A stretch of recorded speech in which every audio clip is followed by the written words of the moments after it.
let us know in the comments who you think Hoops is going to be signing to. Real quick, what's your favorite weapon?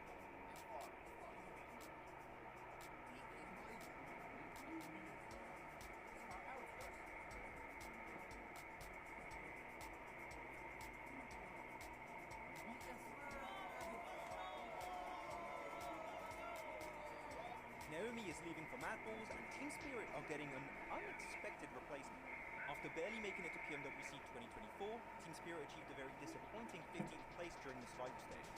And I think it's fair to say that we expected a big so some changes were in order when it came to playing in their next season. With Naomi now leaving for Mad Balls, the team is getting ready for the upcoming PMSL EMEA EU qualifiers. And Matic is going to be joining the roster. Now the question stands, will Tixie eventually join the team to recreate the old gladiators? Without Meku though, because it seems like he might be retiring. So, do you guys think Team Spirit with Nomi, Tsune, Effect and now Matic will have a better full season? Share your thoughts with us in the comments. Team Spirit have pulled off the cleanest push of the PMSL EU qualifiers. In the last game of day 2, Team Spirit found themselves on the east side of this circle, and with the next shift pushing them out in the blue, they had to make a big play. Team Spirit understand that Shockwave won't be able to play their compound for long based on the circle, and know that if they want to win this game, they need to move before they do. So the squad gets moving and sends it in the northern side of the Big Baby compound. Big Baby, by the way, like the team, not an actual Big Baby in the compound. Yeah. By doing so, Big Baby had to give up some of their compound as they had a smooth split, and most importantly, keeps them safe from a possible assault from Shockwave. This results in Shockwave having to push into Big Baby and getting eliminated, and then that allows Team Spirit to play all the players of Big Baby one by one to easily secure this chicken dinner. So well played Team Spirit, one of the best endings of the qualifiers, and let's see if they can do more of that in PMSL EMEA.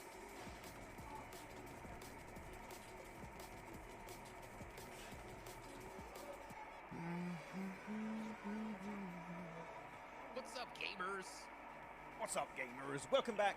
It's time for some PMSL CSA Fall 2024 action on day 3 here of week 1. We've got some groups coming in, we've got some groups coming out, we've got all the details, but we're getting right in game into Sanhok. Let's go. We didn't have a map feed, so we didn't know when it was going to start. But it's starting right now. Let's get into it.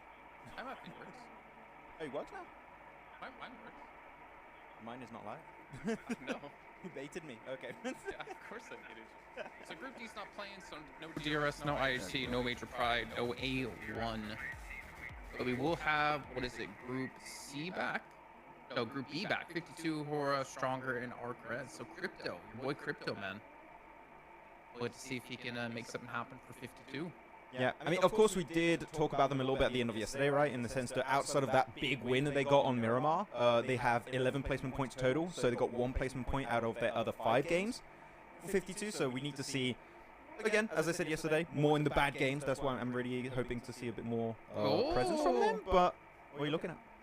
No, just the fact that 52 get free reign over Northwest Island because IHC's out today. True, so yeah. I'm curious the next couple days what's going to happen, but of course we still have a fight in paradise. Man, I swear, Stalwart, what? Every Sanhok and every Miramar, man, they just keep going for it. Okay, Choco, nice little clear there, right there with the barrel.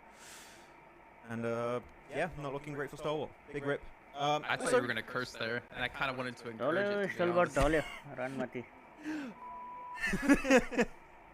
I know if I tried and messed with it, I would honestly mess up. you probably, I've messed up already. Is it working? Did it work? No, I didn't hear it. Oh, wait. See, I hit my mic mute button. Yeah, don't try, you'll mess it up for sure. Okay, big spray, big shotgun to the face right there. And, yeah, Stalwart out. Are we surprised? No? What do you guys think about that in the chat? I will give them today. If tomorrow we still see these hot traps happening, I'm gonna become unhinged. And tomorrow I'm gonna say I'm gonna give them today. And tomorrow, if they keep doing it on Sunday, we'll have. No, I'll give them today, right? Because the Picados, they went 1-1. And if they like dominated like 2-0, then I would be like, okay, yeah. Well, that noob should definitely stay away from this area because you should show some respect and stop, you know, being ridiculous. Dude, for a team like Stalwart, if you want a chance to get to PMGC, you need to start getting some placement points, or some points in general, right? Because how the PMGC points work. Like, there's a legitimate chance you have, you know, the teams above you, or a majority of the teams above you in PMGC points qualify through placements in the finals. I have to do a call now, Jason. They're not going to qualify by doing this. Like, I don't see them qualifying to PMGC. Yeah. That's the point I'm making, right? Is like, I don't care what strategy you have or why you keep doing this, you need to stop, because you are screwing any chance to get a PMGC. Oh, for sure. Like, for me, when you go for hot drop, you are taking a 50-50 chance. And even then, it's not really a 50-50 chance of you just straight up winning the game, like that fight. Because if you lose a player, then your chance of a win goes down significantly. You lose 2 players, you're not taking that win. I'm sorry to say, like, you have to slap you back to reality. It ain't happening for you. But anyways, we're going to say hi to people in the chat because we had a bit of a quick start. We didn't have the map feed, so we weren't sure when the game was going to start exactly, so we were delaying it a little bit. We're in the game. That's all good. Hello, MJ, Sasa, Kashish, hello, welcome. Abby, Ghost Gaming is here. Xiaola, also. Too Cold to Hold, also in the chat. How's it going, everyone? Hope you're having a good day. I hope everyone's excited for the weekend. Oh, yeah. Weekend? The weekend. Maybe we have more PMSL on the weekend. Yeah, but that means people don't have to work, so they can just watch PMSL. Our weekend is Monday and Tuesday. If your talent work in PMSLs, your weekend is Monday, Tuesday. You're right, yeah. And KSX. Actually, KSX 2 big wins yesterday, right, Jason? Outside of that, of course, like 52, not much, but decent back-to-backs, yeah. I mean, just the leaderboard alone is kind of odd. Some of the teams we have low down, like Falcons.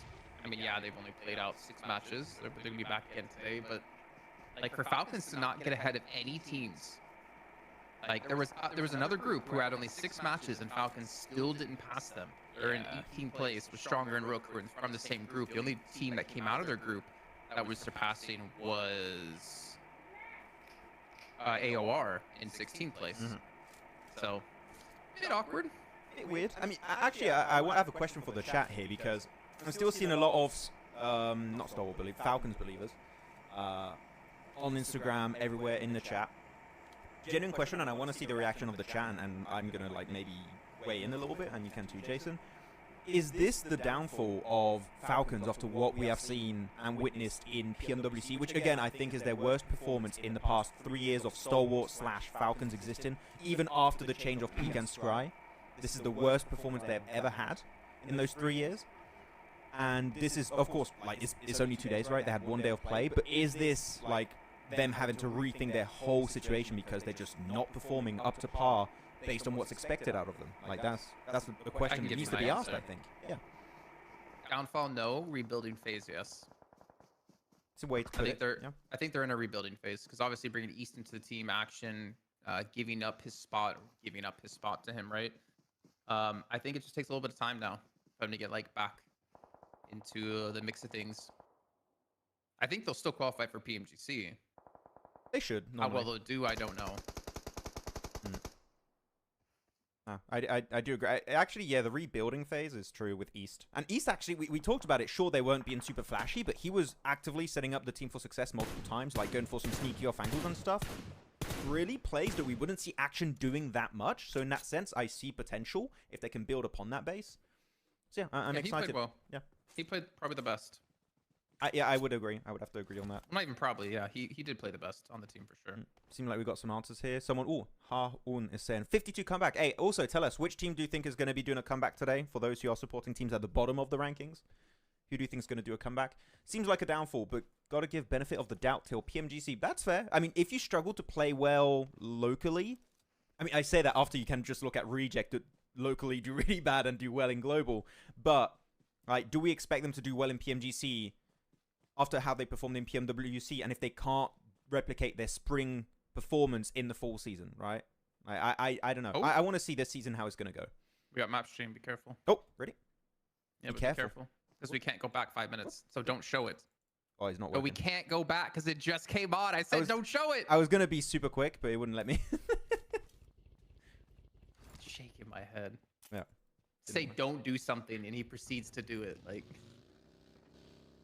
I'll let you know when it's been 5 minutes. We can go back. Okay, I might have to hide the feed for like a second. Well, did you pause it? No.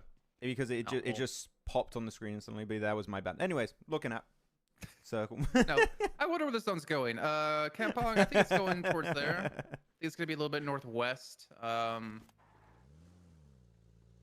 think 52 is gonna have to rotate in towards, you know, like a clockwise rotation to Lakawi. Botation? No, no botation. Want me botation. me want? Nah. I mean, they're gonna be in blue for a while, but it is possible. Naomi's in. Zarich is in, by the way, for R8. Wait, so who's oh, so you got I don't know, Tulika, Flika Naomi, or Zarich. English. It's Flika or English. I can't see who's behind Tulika. Who's behind Tulika? Show me. Yeah, I can't see right now. I can tell you in a second on the map stream when it switches to the other team.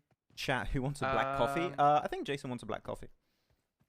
Flika is in, so English is out. English is out? Yep. Okay. I really believe English was a top tier player for them last season, but I mean, maybe they're also in a rebuilding phase. I don't know. I think they're more so not in a. I don't know, because they didn't play bad. They didn't PMSL at all. They just played bad at PMWC. But Naomi didn't join the team before PMWC. Well, at least officially, right? So I don't know. I don't think you need to do a rebuilding phase. I just think you need to get your crap together. You gotta try.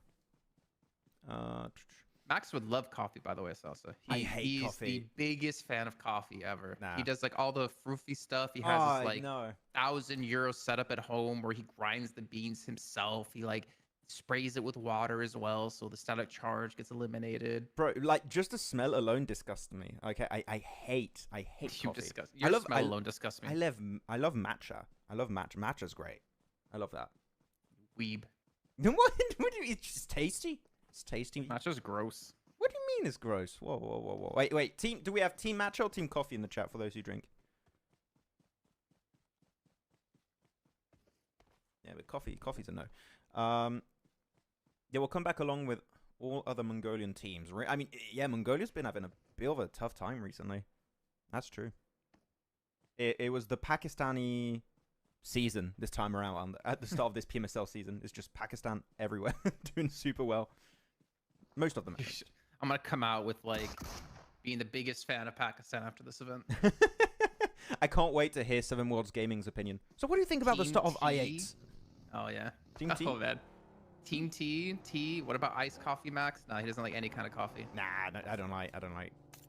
What about the look at me on camera, Max. Yeah. What about the coffees that you get in, like, you know, Dunkin' Donuts you see on TikTok or like Starbucks that have like a ridiculous amount of sugar in it, barely any coffee, it has tons of like milk and creamer. I tried a Starbucks, what was it, pumpkin spice latte? Hated it. Horrible. Oh my god, how do people drink that?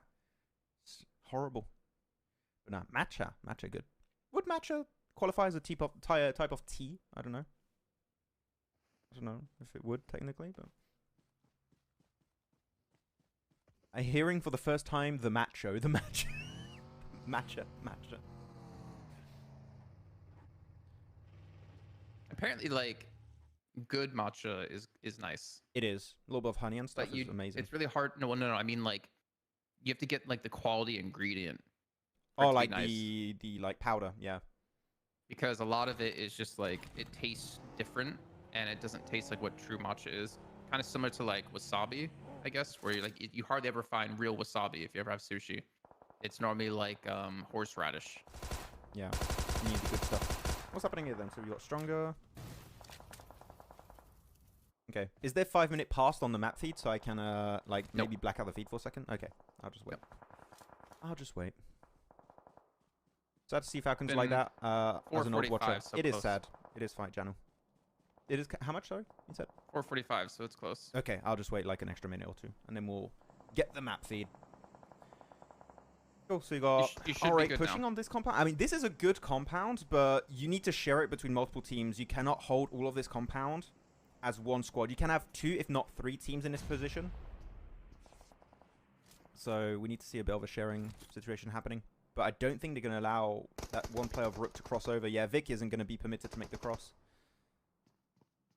But if he can, he should maybe just a smoke road coming out from Slonic, Yankee, and Vic, and they can just allow Vic to regroup. but he needs to make it over. He cannot defend this position. It's a bad idea.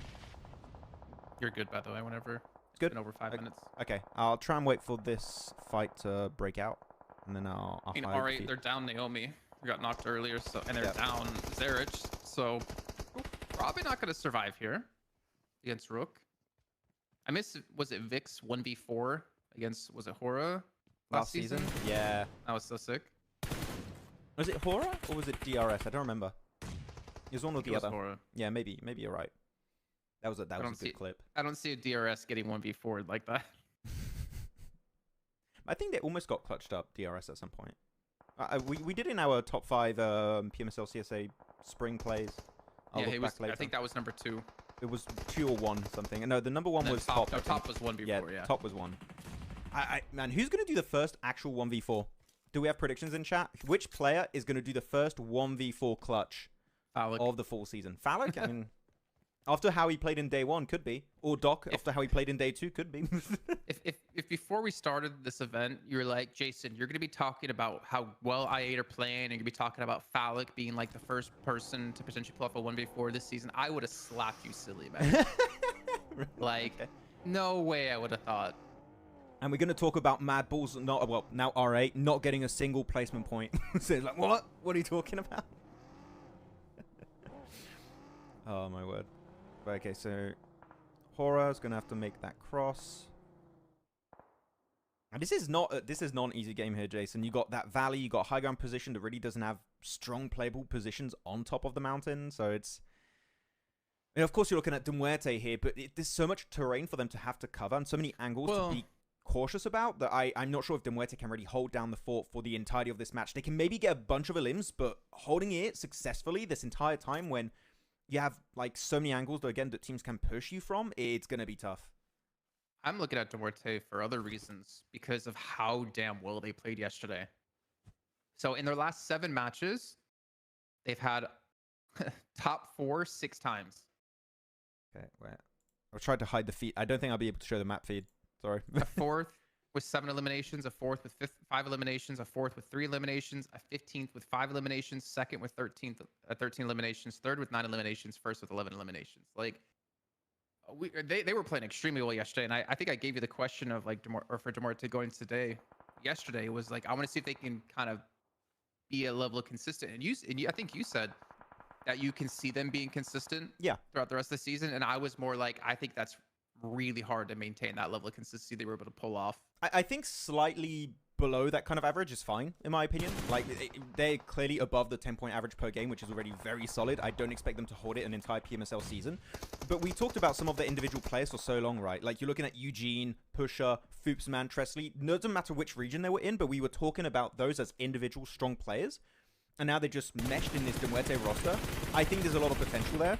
Of course, I think teams are going to get better as the season goes on, so I don't think they're going to maintain this insane average they have, but I do think they can maintain this kind of somewhat consistency, despite maybe being a bit worse throughout the whole season. I really believe in this roster.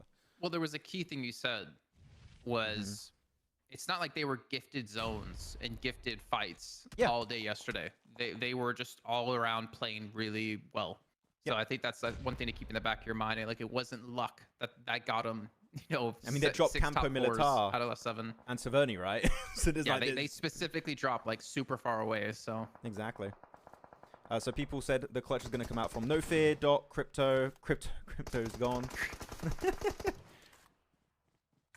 you got potential there. There's definitely some clutch. What, Crypto? Who you're saying? Nah, I'm just kidding.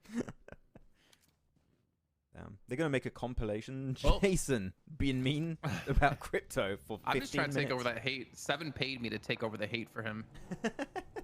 Look at Muerte, though. Still zone. I mean, I guess you can't see because of map stream. Yeah, I can't show it now. You can't? You for sure can't? I tried to, but I would need to leave it for a bit, and I don't want to leave the map feed like blacked out for too long. No. I mean, just hide the scene.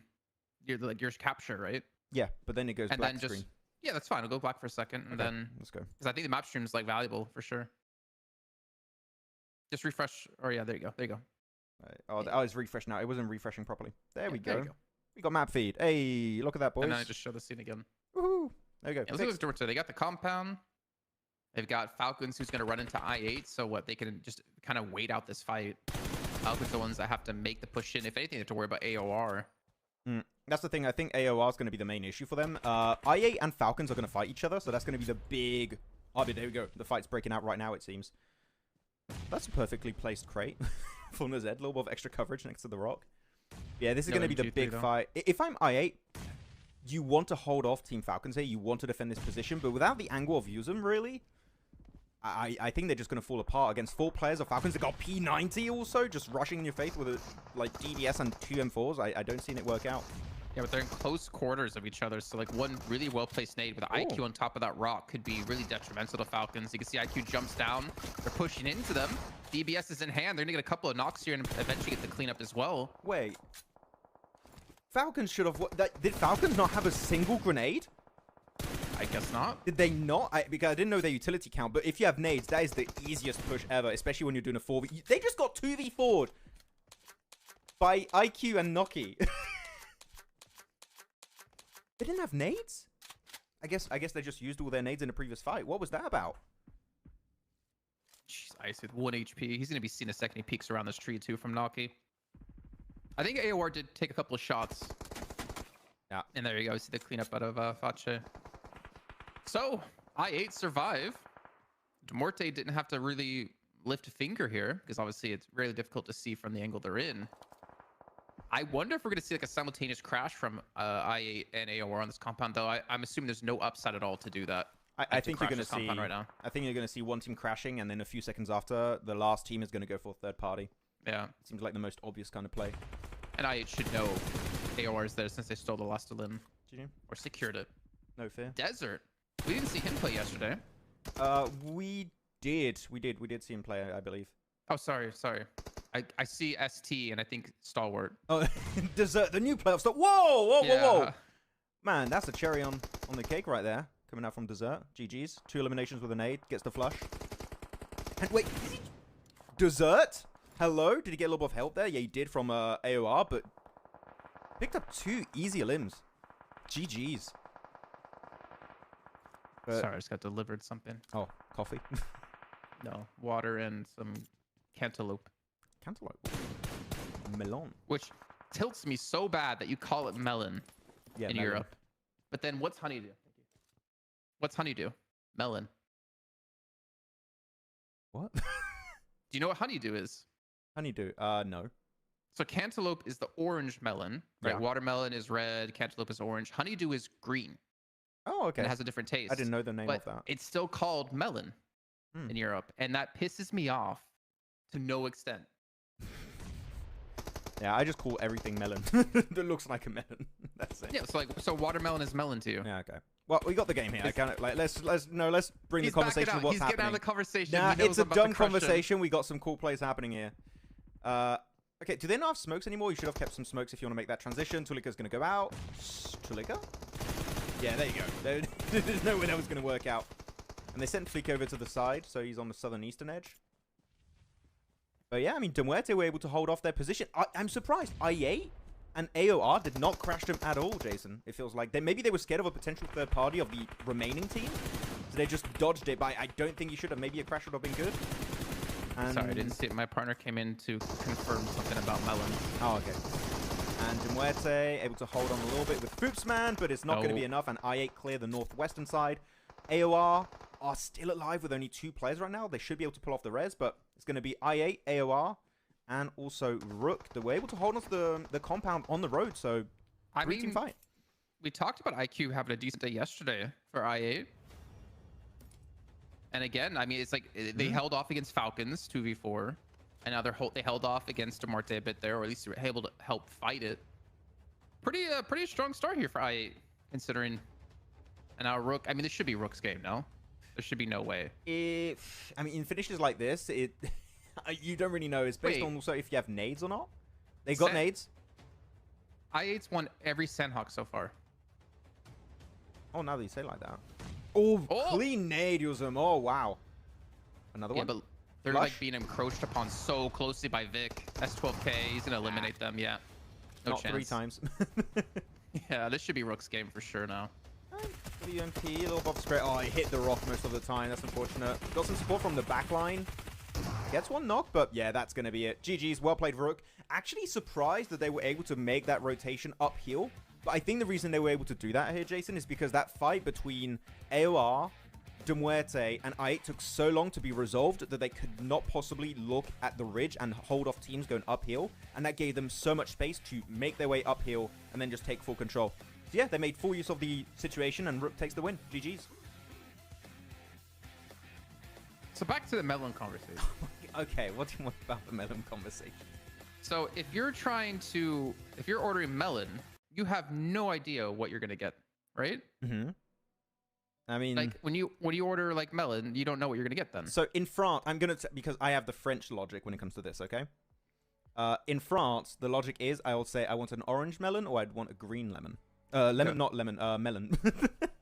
So that's exactly what she just said. Yeah, that's what we do here, and I just use the French logic.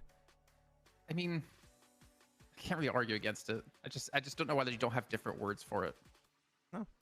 Melon orange, melon vert. There you go. Like, for instance, I think I've told you this in person. I don't know if I said this on broadcast before. In Romanian, because my fiance is Romanian, they don't have a name for toe. For toe?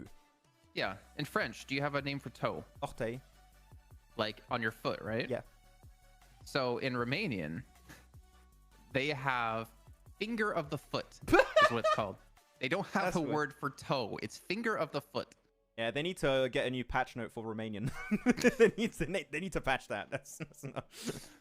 Well, we see here, Rook, no big numbers out of them. I mean, don't really expect it. They didn't really have to move, if I remember correctly. Let me go back to the map. Maybe we should go back. They just played on the road trifecta for a portion of this game. They were just chilling. Yeah. And they held off RA. Actually, well, the one good move was to allow Vic to regroup with the rest of his team. If they didn't do that, they would have lost a player pretty much instantly, and maybe then they can't really hold off R8 the. So Vic regrouping was very, very pivotal in that match. I do like that.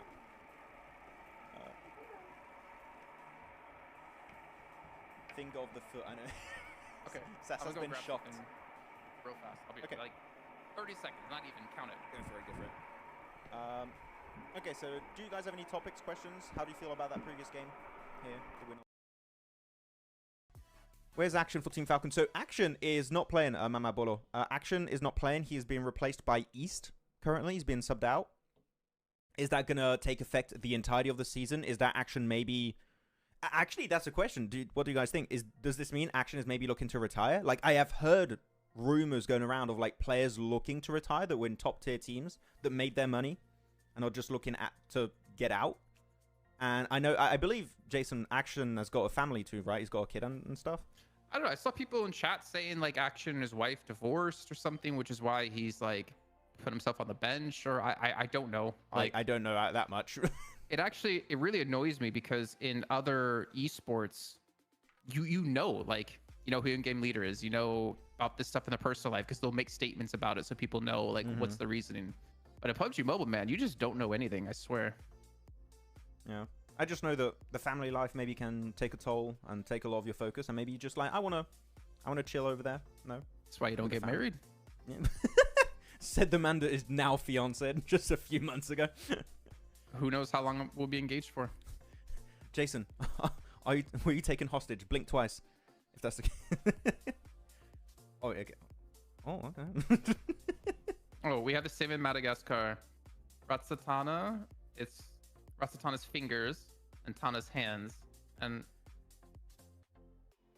Rantsan, or I guess it's Ratsan Torgota Fingerfoot. Finger hand, fingerfoot. That's so weird. I'm sure like, we have why not stuff just like that in French, but I don't know. There's a lot of those in Romania. I know that where there's just like there's just instead of having a word for it, they have a descriptor for it. Like I think, like leg. They don't have like calf. They have like upper leg and lower leg, or shin, right? They have like different, like they have like descriptor words instead. My leg, my upper leg is broken. Your opinion on IA? I mean, they're looking great so far. I mean, you said it right, Jason. Before this Sanhok, they won every Sanhok, right? So, well, that's not the case anymore. But before this game, they did. and very consistent. I mean, really, when it comes to individual fraggers, I would say this is the best I8 has looked in a long time. Like, Phallic is a standout. IQ is a standout. I mean, then if every player stands out, then none of them stand out. But that's good in a way. That's kind of good. So it does seem like they are significantly better, and they have better... I know I use this word a lot, like, I overuse it, but the synergy looks really good for I8. Not going to lie. Like, when they go for fights and pushes, there's very small amount of time and distance between the players themselves. So, like, there's very small room for mistakes. I like it. I like the team. MJ's calling you out again. Oh, what was MJ saying? Game 3 is finished. Guess how your boys performed. Okay, MJ, I'm going to do a prediction. If I'm correct, subscribe to my Patreon. I don't have a Patreon. I'm going to say they got a 4th place with 6 eliminations. That's my pick. Kind of happy you said Patreon and not something else. I do not have one of those. No. 7th place with 11 elims. Wait, what? What? I'm so confused because round 14 only has stats from a couple of teams. Wait, what? Weird. Is Doc now the top fragger? No, I believe the top fragger is still Phallic right now. He had a little bit of a lead, but I don't think that's going to remain if he doesn't have big games. He only got 4 limbs yesterday. Yeah. So he's up to 24. I think Doc is closing in for sure on that. He didn't get enough limbs here this game, I think, though. No, I think by the end of the day, though, he might pass him. I mean, just think if Doc in that game yesterday where he got a double nade and then he had to back away to go res on Miramar to res arrow. Arrow, yeah. That could have been it, man. That could have been Doc passing him. Doc, I have nades. Ooh, maybe I shall revive you. Yes. Drop the nades right now. Drop the nades. Oh, man. You should do like the Drake meme with Doc, where he's like, you know, M4. No, grenade. And then nade. Yeah. That could be a funny little meme to post. Why not? Think of all that content we could make. Oh yeah. We could just communicate with these players. Even better, Max. A top 3 with 10 eliminations. That was my second guess. That was going to be my second guess. Despite playing as a duo for the majority of the game. Really, who was the duo? Was it Hans and Rosemary and Rose Carry? If it was those two, I'm not surprised. I8 needs more experience. Overalls. They're getting good experience. There we go. Oh yeah, overalls. Muerte in the lead by 6. Equal in the limbs. Obviously, placement points can be a little bit different. Not noobs. They 24 placement points outside of their win is like pretty damn solid, to be honest. But same for Leo, like 0 wins, 26 placements, 55 in eliminations. Like they're still keeping up in terms of those points. Yeah. Of course, quick little update. Also, I don't think we mentioned it too much at the start of the show. Like for those who just joined, DRS, IHC, Major Pride, and A1 are not playing today, so don't like really pay attention to them too much today. They are going to be dropping down a little bit. But yeah, I mean 4MV up 2 placements, IHC going down, DRS going down a placement as you would expect, as they are not playing. Let's check out the second page. But yeah, still Leo. I am still waiting for that big win. You know, that's the one I'm looking for. But they're keeping up in terms of fragging potential. They're up there. So that's great. Naki greater than Crypto. We haven't seen it. We saw it a little bit last season. I remember like one of his DBS plays he had on a Miramar was pretty decent, but I don't know if I agree with Naki's better than Crypto. Falcons in last place, bro. That hurts. I didn't even want to say anything. I'm heartbroken right now. What is going on, man? Oh man. I'm sad. I got nothing to say to that. Like, no, nothing. Wow. Is this GG's for Falcons? You know, that is only day 2, right? Oh, well, day 3 now, but it's not looking amazing. No, it's not what you'd like to see from a team with that much of a background. And someone in chat earlier said also it would be sad for Top to potentially retire without winning a global trophy, despite them getting close so many times in the past. That would be very bittersweet for him, for sure. I don't see a reason for him to retire. Is he married? Yeah. Oh, he is? Does he have kids? Yeah. Top does? Not Top. Oh, sorry. Action. You've been talking about Top retiring. No, I talked about Action, didn't I? No, you were just saying Top retiring. Oh, so did I say Top? Sorry, I meant Action. Sorry. Oh! Explode me, please. Let me refresh that. There we go. Ugh. Infinix, great device. Jason and Max, you both always say an i8 performing better because of crypto. I think we can give better explanation. I think we can give better explanation. Playing better without crypto, not with crypto. From when we heard, crypto didn't listen to Uzum, like their in-game leader. Yeah, but Chamar said... And by what we heard was from chat. But Chamar said, we can. So, like, what is your reason, Chamar? Just chat, or him. Yeah. What's your reason? That's the reasoning we heard, was that crypto didn't listen to calls. So it created some problems. So, MJ said it was Alva and Octa. Oh, really? That's cool. That's cool to see them do well as a duo. That's cool. Rose Carey is dead by Boom earlier. Lol. They got him. They chased him down the entire game. They finally got him.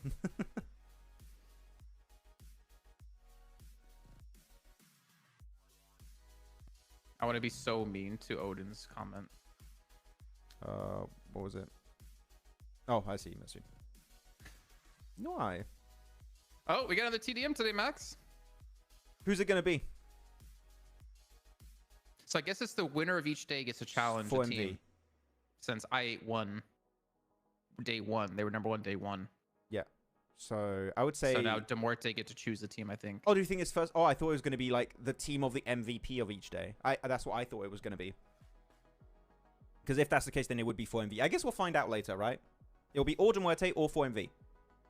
And they'll pick whoever they want to go up against. Just pick Falcons and just make them even more tired, you know? Just beat them down. You guys are in last place. As much as you can. Every team picks them for TDM and every team beats them. Yeah.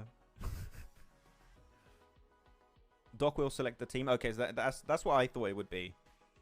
Because I thought MVP we saw Phallic. Yeah. But then, like, what happens if you have the same team have the MVP every day? But what if you have the same team in first place for multiple days? It could happen to be the same multiple days in a row. Just gonna challenge the weakest team every time. Happens. Free money. There's money on the line, right? Yeah. Well, no. Isn't it? So it says TDM rewards 2,400 in total. I mean, I guess there is money.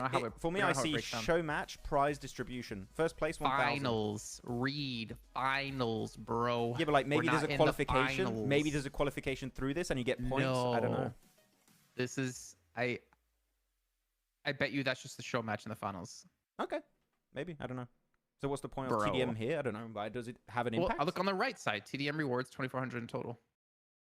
Oh, for me it's below because I have it like super small on my screen because I don't have enough screens for me doing production at the same time.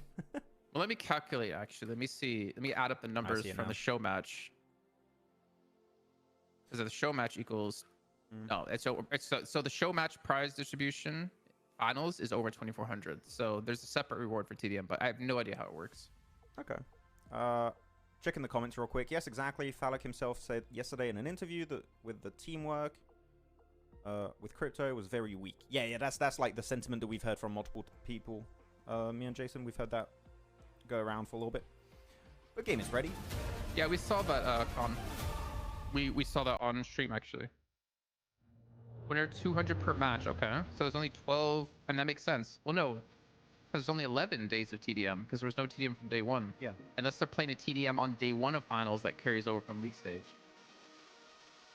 But my question is, does it have an impact on the finals one? Like, does it? Do you have a points ranking system or something? It's probably like a show match on a game mode.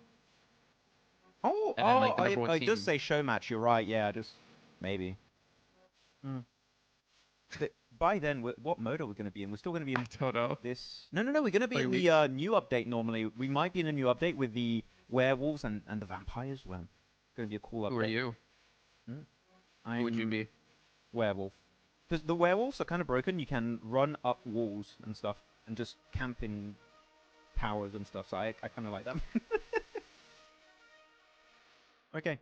Erangel. Let's see how that's going to go. Are we going to have... Wait, we shouldn't have a hot drops today. We'll take a quick little peek. Yeah, we're not going to have the hot drop in Pachinki. Major Pride aren't here. So that's going to be a free drop or stronger. A1 versus HORAA go in Yasnaya, but as we've seen multiple times, they don't tend to really fight in Yasnaya Polyana, so that should be also pretty chill. So I And think to we- Muerte. And Muerte gonna stretch their drop up to Severny. No. They're southwest. They're like towards Corey. Well, they. Oh yeah, they're hiding Yeah, behind they're KSX. near I couldn't even KSX. see them. Oh damn! They used to stretch it every time last season. But are they gonna clash with KSX here? Because they're very close in Primorsk. What's happening there?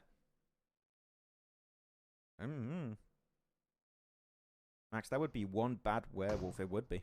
Yeah, camping in trees and Let's stuff. hear your. Can we hear your werewolf scream? Keep in mind, you can't say no, Max.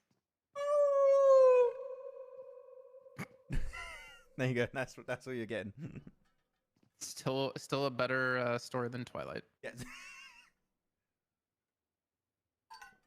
Oh. That would be one bald werewolf.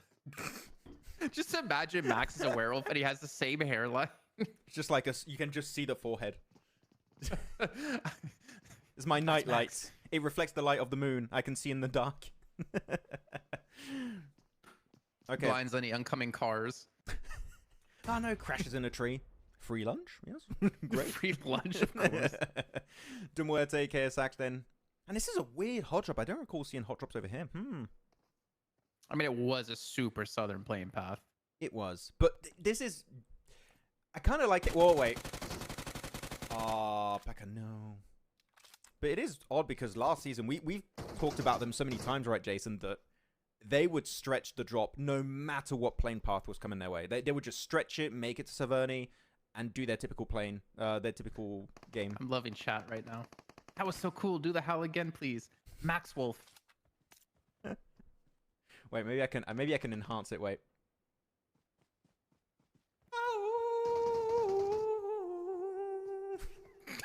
Auto Yeah, it's got your wolf howl. auto tune. That's one cool werewolf right there. Well, Peck is gonna go down. Eugene gets the knock. Pusher gets the elimination. So Muerte already up to 2 elims themselves here against KSX. It's working out for them. Maybe they should just change their drop location from Severny. Be like, you know what, KSX, you guys go Severny. We're playing Primorsk now. Yeah, just bully a team into going into Severny. Just we didn't want to go Severny. Can Muerte do that to all teams who are hot dropping? Like, I want to see them hot drop against Not Noobs and Stalwart in Picado on Miramar and just kill both teams. And then, like, yeah, you two need to leave. We're taking this spot now. You know that little meme that's been posted like everywhere recently, where it's a little cat between 2 men fighting, and he's like, "Stop fighting!" Gets in between them and pushes them off. That could be a funny one. It's kind of what the Muerte do. Between 2 dudes fighting. Let me find it for you. Cat saying, "Stop fighting." All the ones I see are cats fighting. Wait, where is it? I've seen it. I'll find it for you later. No. Do the woman yelling at a cat one, and you have Stalwart and Not Noobs as the 2 girls saying, "This is our location." The cat's like, "Man, this is mine." No, this is my spot. There's a lot of potential there for sure. Okay, so yeah, KSX, and he's gonna get pumped in the face. Oh, just 1 left alive. I mean, we talked about yesterday, right? When you're in situations like this, just be careful. Don't lose a player. Like, don't run up by yourself, get knocked, and then get confirmed. Like, you have all 4 players live from De Muerte, and they lose Tresley. As you say it, it happens. That's unfortunate. Tresley, no. I'm surprised he just rushed on the roof. He could have just peeked around the corner with 3rd person and then wait for his teammates to follow up. But yeah, that's unfortunate for Tresley. He's got a little break, you know, at least. That's fine. Maybe tough question, but who are the strong teams for PMSL this season, Ben? I don't know. I don't think anyone knows with what's happening. It's been an upside down season so far compared to last season. Like, R8 are doing bad. Falcons are doing bad. 4MB are kind of eh. IHC aren't doing great. And then we have teams like I8 stomping the lobby. De Muerte stomping the lobby. Now Noobs is in there. Leo's in there. Like, we've seen such a big change in who our best teams are at the moment from last season to this. It's a lot more unpredictable, I would say. Of course, it's just the first week, right? So we can see some of the previous top-tier teams or some new top-tier teams make their way to the top and just dominate the rest of the season. But as of right now, it's very hard to predict. I'd have to agree on that. So I want to see who's going to be going Pachinki Hill this game. It is kind of broken in the circle. Just saying. Chunky? Pachonkers Mountain.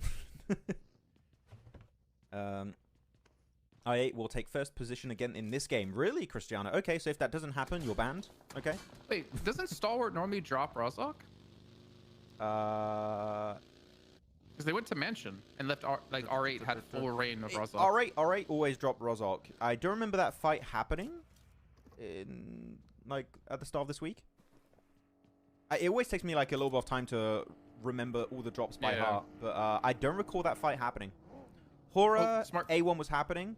Pachinki fight was happening, and those are the two memorable ones I have in mind. Well, smart by not noobs though. IHC not in the games today, so they take South George where IHC would normally go, and they have just free reign over all of George, and there's just really not many teams in this northwestern side again because of the zone and the way that or not the zone, the plane path, I should say. Yeah, that's the not noob way. Just take drops off teams that aren't playing. Yeah, Falcons are in. Okay, we can't drop Novo, so let's drop up to South George. We'll replay. There you go. Oh, we're going to see Tresley again. I want to see exactly how Tresley went out. Because, yeah, he gets up, peeks around a little bit, and then just goes in the open. Yeah. If he didn't go that far on the roof, I think he would have actually been able to hide and allow his teammates to back him up. If he just waited like a second longer, he would have been fine. Yeah. Because you actually see, if you want to go back really quickly, the two people on the staircase were slow to push up with him. And let's go replay a little bit. There you go. It's one. There you go. Go out Eugene and Pusher. They're like, they're like not even ready to go when Tresley's like just sends it, full sends. Eugene and Pusher are just trying to get past in the staircase, and they just keep stepping on top of each other. Like, no, me first, me first. Me through. It's just not working out. Damn, Crypto, your eyes, bro. Chill. Damn. He's so close to the. His retina's gonna melt at the end of the day. What's, bro? That's, to be honest, that's me when I'm shiny hunting in Pokemon. Like, oh, well, I need to see the slight color difference. I need to see that one pixel 200 meters away. If you do it on your Infinix G20 or GT20 Pro, you can see all the different colors on the 120 Hz AMOLED screen. But what if you're colorblind? Then wait for the little like flash that you see when a shiny comes out that you know it's a shiny. Ah, that's how it goes. Okay. I can't tell if it's shiny. What if you had to only look at that to tell? Hey, Green, what's up? Games are going good. We were talking so much smack about Green yesterday. Oh yeah, this, it was. Private group chat we have. Yep, you're right. Horrible. Yes, it's stronger. Gonna be in here as you would expect. That was their typical drop. But Rookar sending it in Pachinki super early. Of course, Pachinki's big enough to hold multiple teams. Good old Muerte. They're close enough. They're closer to the zone than they ever normally would be, and they're still out near the blue looting like they would. Hey, edge team. we're in Primorsk, but we're gonna play like we're dropping in Severny. Yeah. Where's Neptura? I think she's cleaning the outdoor table today. I think she's streaming. And no, cleaning the table. Yesterday she's. Yeah, maybe. Stream. Yesterday I think she said she wasn't cleaning the table on stream. Or she's still waiting for that hot water that her sister took so she can shower. Lol. Okay, east. I mean, maybe going in the fields is not the best strat right now. I mean, if you want to go into dips in the fields, that's fine. But you don't want to stop there. East. This is not a good good defensive position. I would not recommend it. Jason, big fan. Okay. Okay, Green. I'm going to talk even more smack then. Let's go. 4MV rotating from military base over to Gatka. They're just like full sending it past. Actually got ahead of Muerte here. Let me take a look. There you go. Wait. Wait, what? What's your time? Oh, because it doesn't update after refresh. It wasn't doing it yesterday. Like that's so weird. That's so weird. There we go. Oh, we can't see anything on this. We can't see where teams are. No, but you can see 4MV. They rotated to Gatka. They went like straight past Muerte. So this is not really one of the teams you want to be fighting as Muerte, especially when you're a man down. I don't think IA are in Pachinki Hill. I don't think they're there, but they have the potential to rotate there really quickly if they want to. So there's quite a bit of potential for IA. I'd like to see how that's going to work out. 52 are more on the eastern edge of the map with this ridge they can go over. So right now, it's impossible to predict. You don't know if you're going to have a city finish, or you're going to have a hill finish, or you're going to have a field finish, or you're going to have a sloped finish. Oh, okay. So yeah, I ate on Pachinki hill, and again, it could be anything, Jason. I don't know what it's going to be. Could be mountain, field, hill, slope, road, city, church, warehouse, anything. You're just naming things? Just naming all the possible finishes you could have in this location. Wait, but could it be water? No. Damn. I was thinking, is there like a tiny pond somewhere? But no, there isn't. You could technically have water finishes in Milton now because they have that little river. But is it really a water finish? I don't know. Now you're talking about you can share Pachinki here. But Stronger and Rook are getting a little bit close to each other. Oh, Muerte is going to be rocketed up on 4MV. This is going to be very hard to do, as I mentioned before. Tresley, who's already eliminated. But they do have Reefus by himself. And they did catch with a nade out. And they're going to actually push straight past it. Foo spin. I mean, it's worth it. He gets the knock, gets the confirm, and he's going to get the res. Why do you leave him on his own there, Reefus? Like, this is a horrible position to be split for from your team. This is... yeah, I don't know the reasoning behind that. I'd love to know what they were thinking, but you know in this kind of circle, this position is going to be crashed. Unless you have a 4-man team that's just going to laser anyone around you on the rotate in the car, you are going to lose that player. So yeah, really, really don't like that play that have Reefus solo. That's a very odd decision for me. But yeah, at least they still have Apex, Doc, and Baron, in my opinion, the best position. And actually, Baron is playing today. He was not playing. It was Aero, right? So Baron's on. Yeah. Yeah, this is, I think, the first day Baron's played, actually. I don't think he was playing day one either. Yeah. But again, they're doing just like last season, right, Jason? They're rotating players in and out. So I am a fan of that. Which it confuses me even more about this team is because they didn't do it at PMWC. But they do it here. And I really don't know why. Yeah, I couldn't tell you. I'd love to know internally what's going on to make those calls. I guess we went into PMWC. I mean, you weren't there like the first weekish, right? And I was brought up that topic of like, this is one of the few teams we see successfully be able to rotate 5 players, and yet we didn't see it at all. But we'll see how the success works out for them today. That's 52. Not OP here. Looks like they're gonna be dropped. Is that a team nade? Who was that? Well, that was Critter? Oh, Crypto. Yeah, Crypto got Critter, and he got T24. That was a 2-for-1 deal, but one that you maybe don't want in the deal. Good little defense here set up by Sanchez. And wait, is he defending that? Man, he defends. He's like on 1 HP. The blue zone takes him out. That was such a good defense initially. Good nade from Crypto also, but it just falls apart. Stalwart had the way better position, and Critter's not going to be able to get rezzed up. Yeah, just leave. Get out of there. This is bad on the southern eastern edge. How are casters and desk analysts selected and invited for official events? I mean, I think nowadays it's just kind of like set of who generally you'll see at an event, like at the big global events. I don't know how to answer that without sounding like egotistical. I mean, there's like a roster of talent that's been, you know, built over the years, and they just pick from that group of people, typically. Also depends sometimes on which region they have knowledge on. For example, when we had PMGO, they picked people that had a lot more knowledge on America's teams, which makes a lot of sense. At least they tried to pick as many people, like, you know, Hot Jukes, etc. So that also does get taken into the equation a little bit. Okay, yeah, Falcons here. They had that dip. The thing is, the moment you get teams on this hilltop, that dip becomes horrible to play. So, and I don't... Do you see if Falcons have cars here, Jason, or not? Because I didn't see if they had cars remaining, but I think that the wheels have been popped. I was responding to a comment in chat. Oh, go for it. Apparently, I looks like I hate my job. Or it feels like I hate my job. Well, I mean, hanging out with me is tough, you know. That's definitely... No. It's not a positive aspect of the job, working with me. So. It's definitely not something I look forward to. I gotta talk to Max again. Like, cool, we got PMSL CSA, so excited, but with Max, you're not... Yeah, that's why I get excited when Green comes into chat. Yeah. Sorry if you can hear ice cubes, it's just I got ice cubes in my thing. Ice cubes? Are you rich? Yes, I am. So, Muerte, in the meantime, they got the elimination on a 4MB, And then they just like don't even chase him down. They actually just push instead a little bit further. You're behind again. Yeah, I need to refresh every few minutes. Give me a sec, guys. Whoop, there we go. I don't know why it does this. It didn't do this before. There you go. Here we go. This is what So the just map get is ahead of looking them a little bit here. Get more center into the zone. Mm. I don't know who you really favor here because if it comes out of Pachinki, like Falcons and Rook are going to be fighting. Maybe Stronger gets involved. like.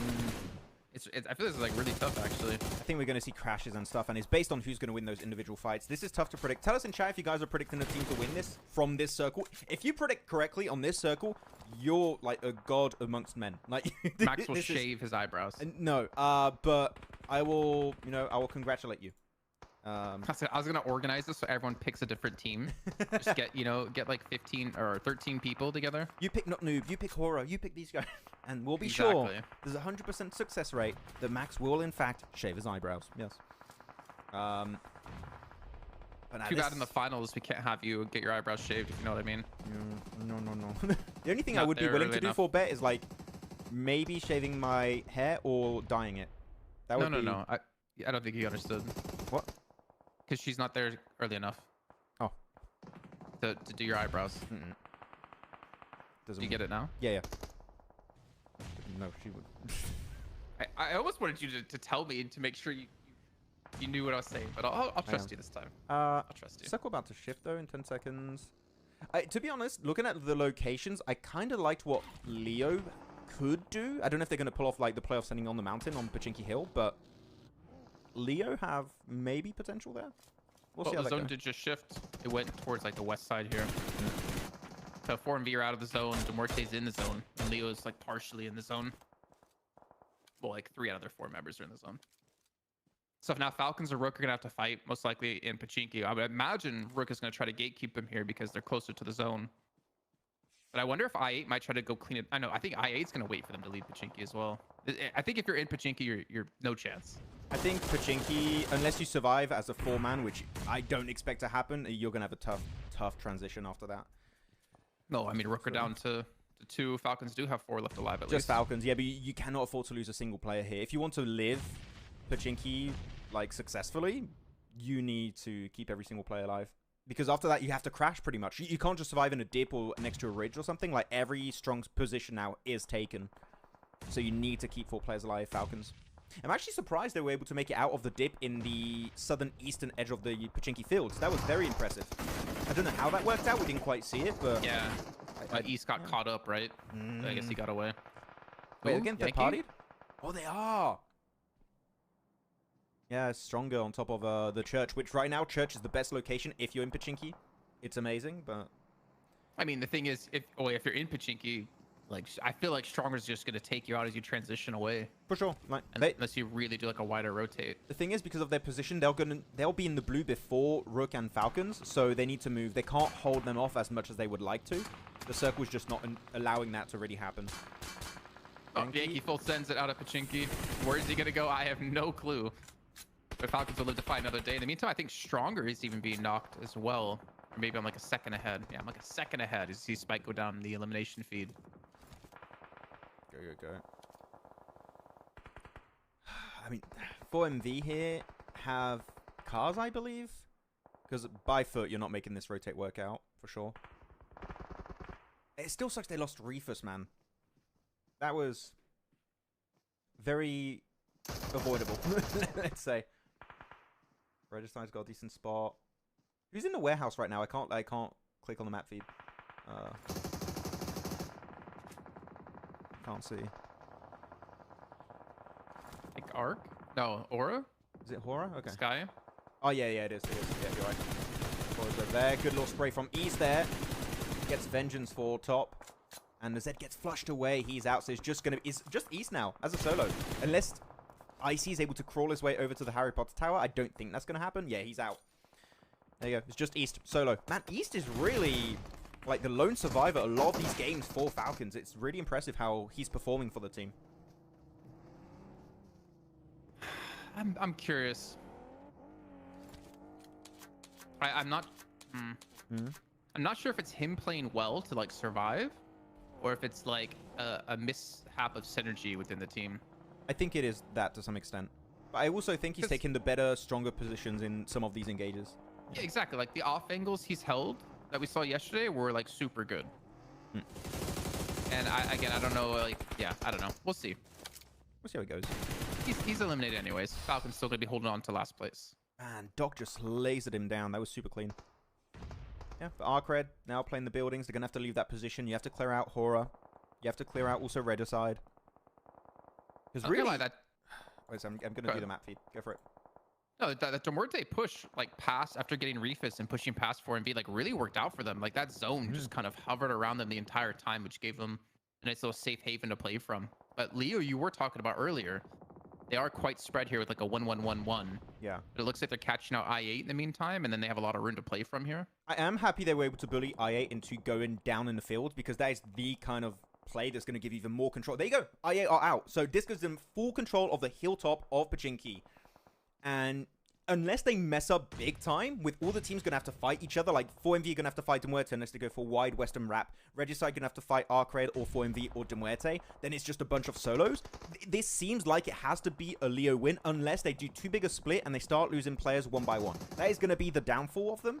So they need to hold the most amazing split.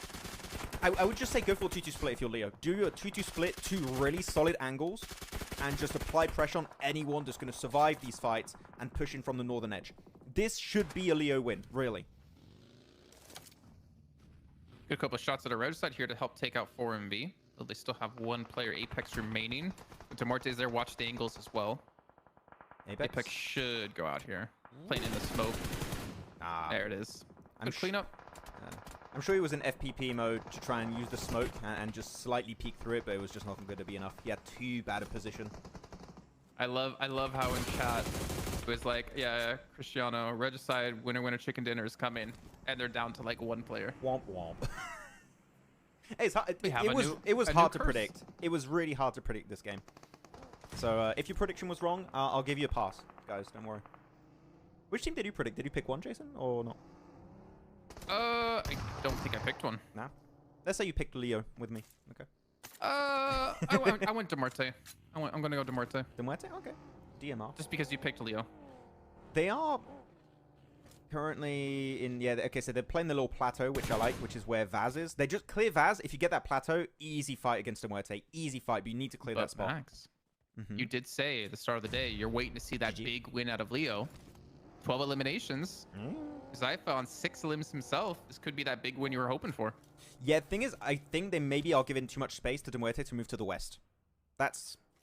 Is scaring me a little bit because look, they sent one player in the center. They are adapting to that. They sent players to take care of that solo of Muerte, which is Foops, man. But the thing is, I remember last season, Jason, we've seen a finish exactly like this. Or was it PMWC? We saw a finish on a ridge and the team in where Muerte won the fight. I think it was no, it was definitely CSA, DRS, wasn't it? And it was DRS that won it. Yeah, was it against Mad Bulls then? Or 4MV? I think it was Mad Bulls no, I think it was 4MV. Yeah. So you can mess this up very easily. They almost got Eugene. Irons off angle. He was in a car too. He was in a buggy. They lost to Zypha, man. It's falling apart. I think they did give too much breathing space over to them. And Muerte, no. They're pulling off the clutch here. They're going to win it. They lost the high ground with Zypha, as you mentioned. And it's just about finding that last player. 3-on-1. Nice. He got a P90. Flush it out. Nice. Get that point. Pusher's going to get the nade. He's going to win off the back of that. Maybe not. No, he gets him on the transition. There you go. Oh, man. I mean, GG Muerte. Jason, you going to pick Leo with me? Nah, I'll go Muerte. GG Muerte, but I come on. I think that should have been a Leo win.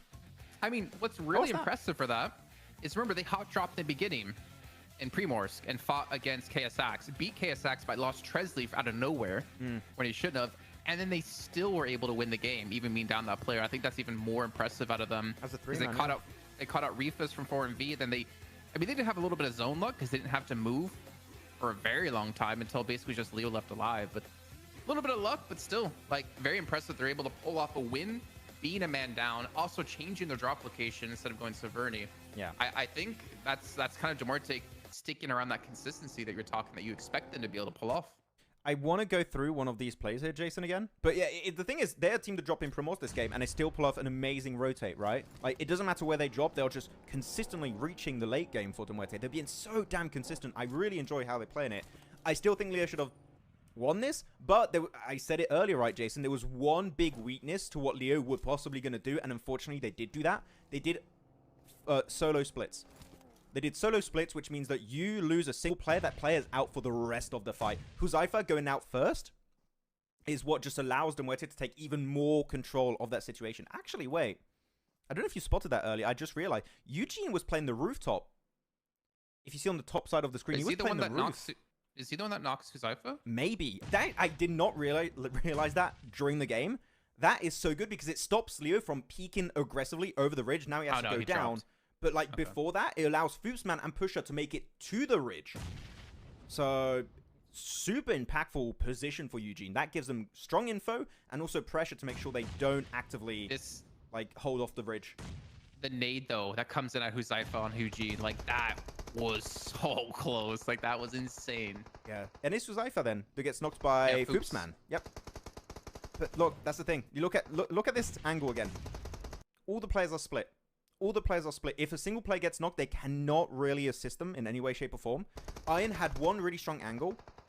But actually, wait, who threw that smoke? If that's a smoke, it's a smoke from Pusher, man. That smoke is so clutch, Jason. Because it blocks out Iron. I don't think he knows Iron is there at that point. But I think he's just being super cautious. And he can play then in the smoke, and Iron doesn't have vision on Foopsman, Pusher, or even Eugene if he's on the eastern edge of this location. These two smokes off Pusher were super clutch because Iron literally can't get the knock. He can't get it, yeah. I think it's impressive. And like Muerte, 7 out of the last 9 matches have been all top 4 or higher finishes. If you include a 5th place finish, 8 out of the last 9 matches. Yeah. They've been top 5. Like that's ridiculous. I want to see if they can continue this though, like next week, when other teams have a time to adapt, like the UDO Alliance that we talked about at PMWC in the like group stage, they dominated everyone. But then we went to the finals, which was technically like the same caliber of teams, to be honest. And then they just crumbled. So Muerte, what are they gonna be able to show next week? Yeah, I would be very excited to see, Jason, if they can maintain this kind of composure in the finals, because I think with how they're playing, we expect them to at least make in top 16. It shouldn't be too hard with how much of a lead they have currently. But yeah, great stuff. Great stuff. I'm loving what I'm seeing from the team. I still think it should have been a Leo win, but no, big upset.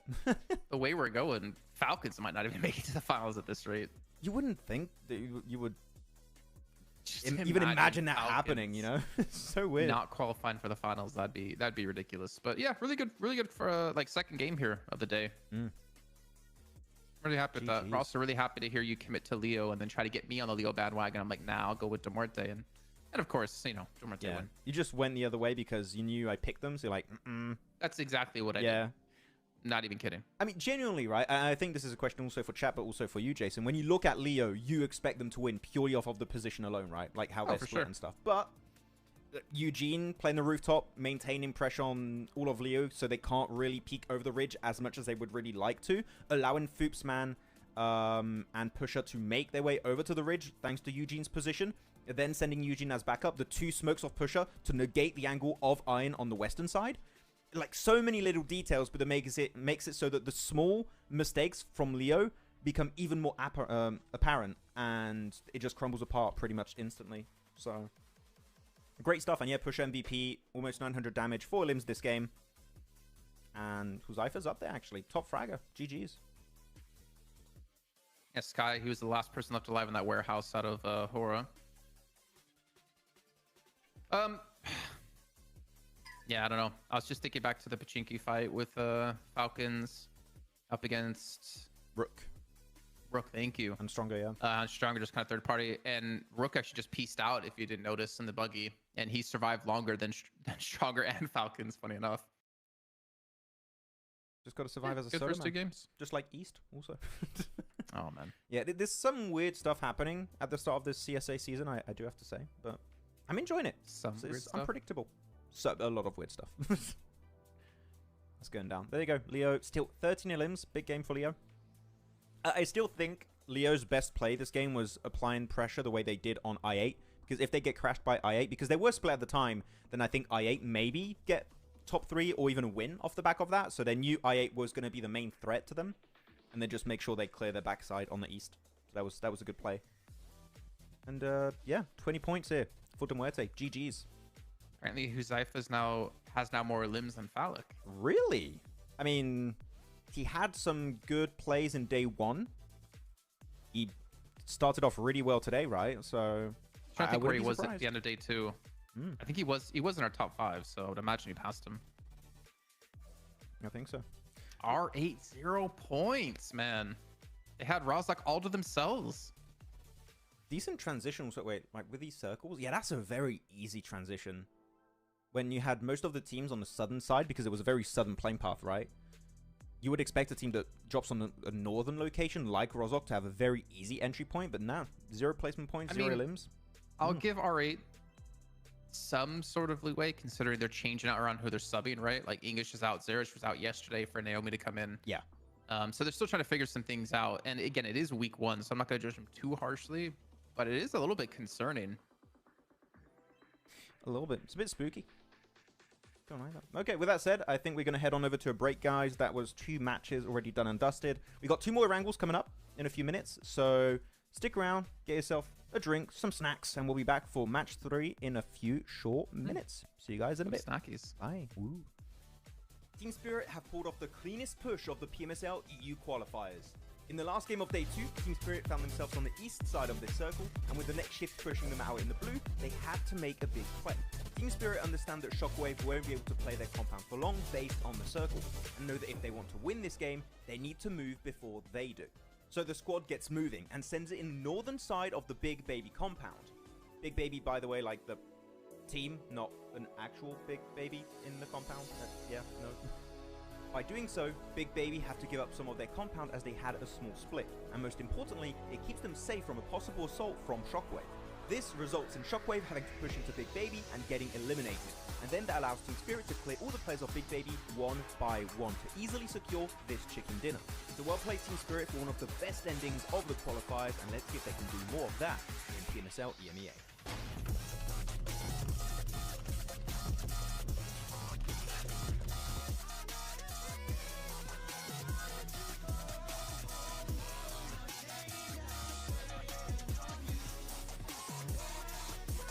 Seems like the drops of PMSL CSA have been revealed. Let's check it out.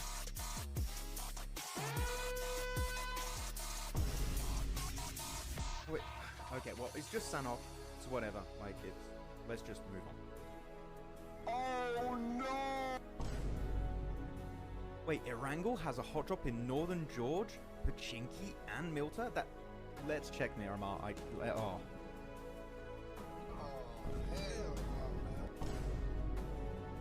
Stalwart, not again, not again. 9 Picado again. No.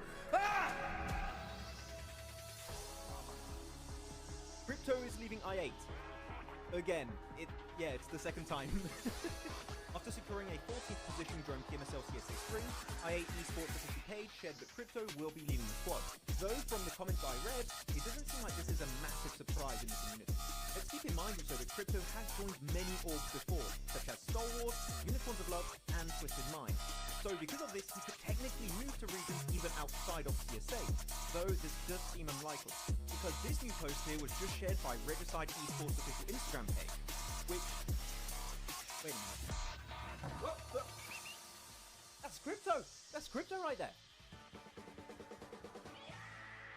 Me is a detective.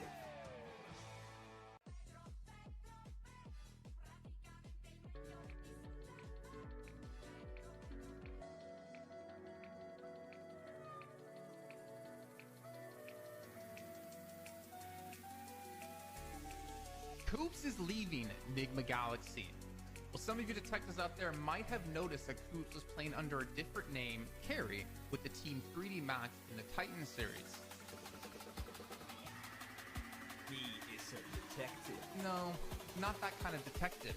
Well, not too long ago, the NA superstar turned Mr. Worldwide Coops made a cryptic post before PMSL EMEA, saying that this is his final tournament. Now, at the time, he was unsure if this meant he was retiring or moving on, but one thing is clear. Bigma Galaxy were not getting the results expected with a player like Coops on the roster. And after failing to qualify for the main event in PMGO and only securing an 11th place finish in PMSL EMEA, it was quite obvious some changes needed to be made, and it seems moves are being made by Coops as he revealed this information to us. The legend himself has confirmed he is signing to a new organization soon. This message comes just days after seeing him play with Rob, Snow, Zuko, Nate in the Titan Series Season 5 under the tag of 3D Max. Now the question is there potential for Coops to stay with this roster in PMSL MEA? Or will we potentially see him go to another region like maybe CSA? Because IHC just recently lost Demo and Alex over to PEL. Let us know in the comments who you think Coops is going to be signing to. Real quick, what's your favorite weapon? CP Biden. Mini. L, of course.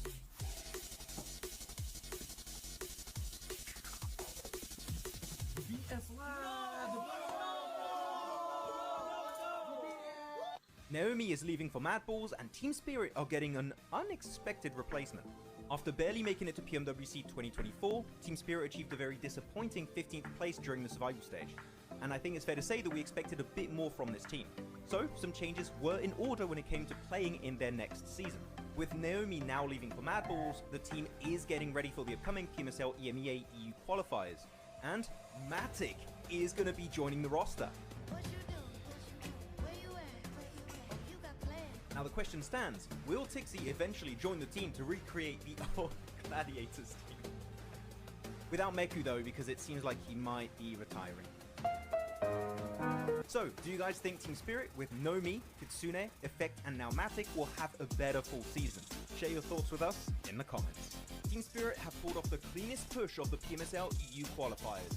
In the last game of Day 2, Team Spirit found themselves on the east side of this circle, and with the next shift pushing them out in the blue, they had to make a big play. Team Spirit understand that Shockwave won't be able to play their compound for long based on the circle, and know that if they want to win this game, they need to move before they do. So the squad gets moving, and sends it in the northern side of the Big Baby compound. Big Baby, by the way, like the team, not an actual Big Baby in the compound. Yeah, no. By doing so, Big Baby have to give up some of their compound as they had a small split, and most importantly, it keeps them safe from a possible assault from Shockwave. This results in Shockwave having to push into Big Baby and getting eliminated, and then that allows Team Spirit to clear all the players of Big Baby one by one to easily secure this chicken dinner. So well played Team Spirit for one of the best endings of the qualifiers, and let's see if they can do more of that in PMSL EMEA.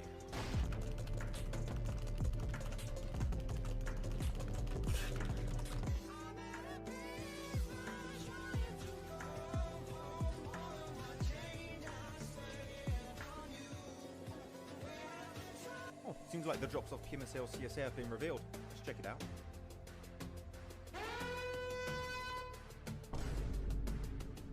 Oh, wait. Okay, well, it's just Sanhok. It's whatever. Like it. Let's just move on. Oh no! Wait, Erangel has a hot drop in Northern George, Pachinki, and Milta? That. Let's check Miramar. Oh.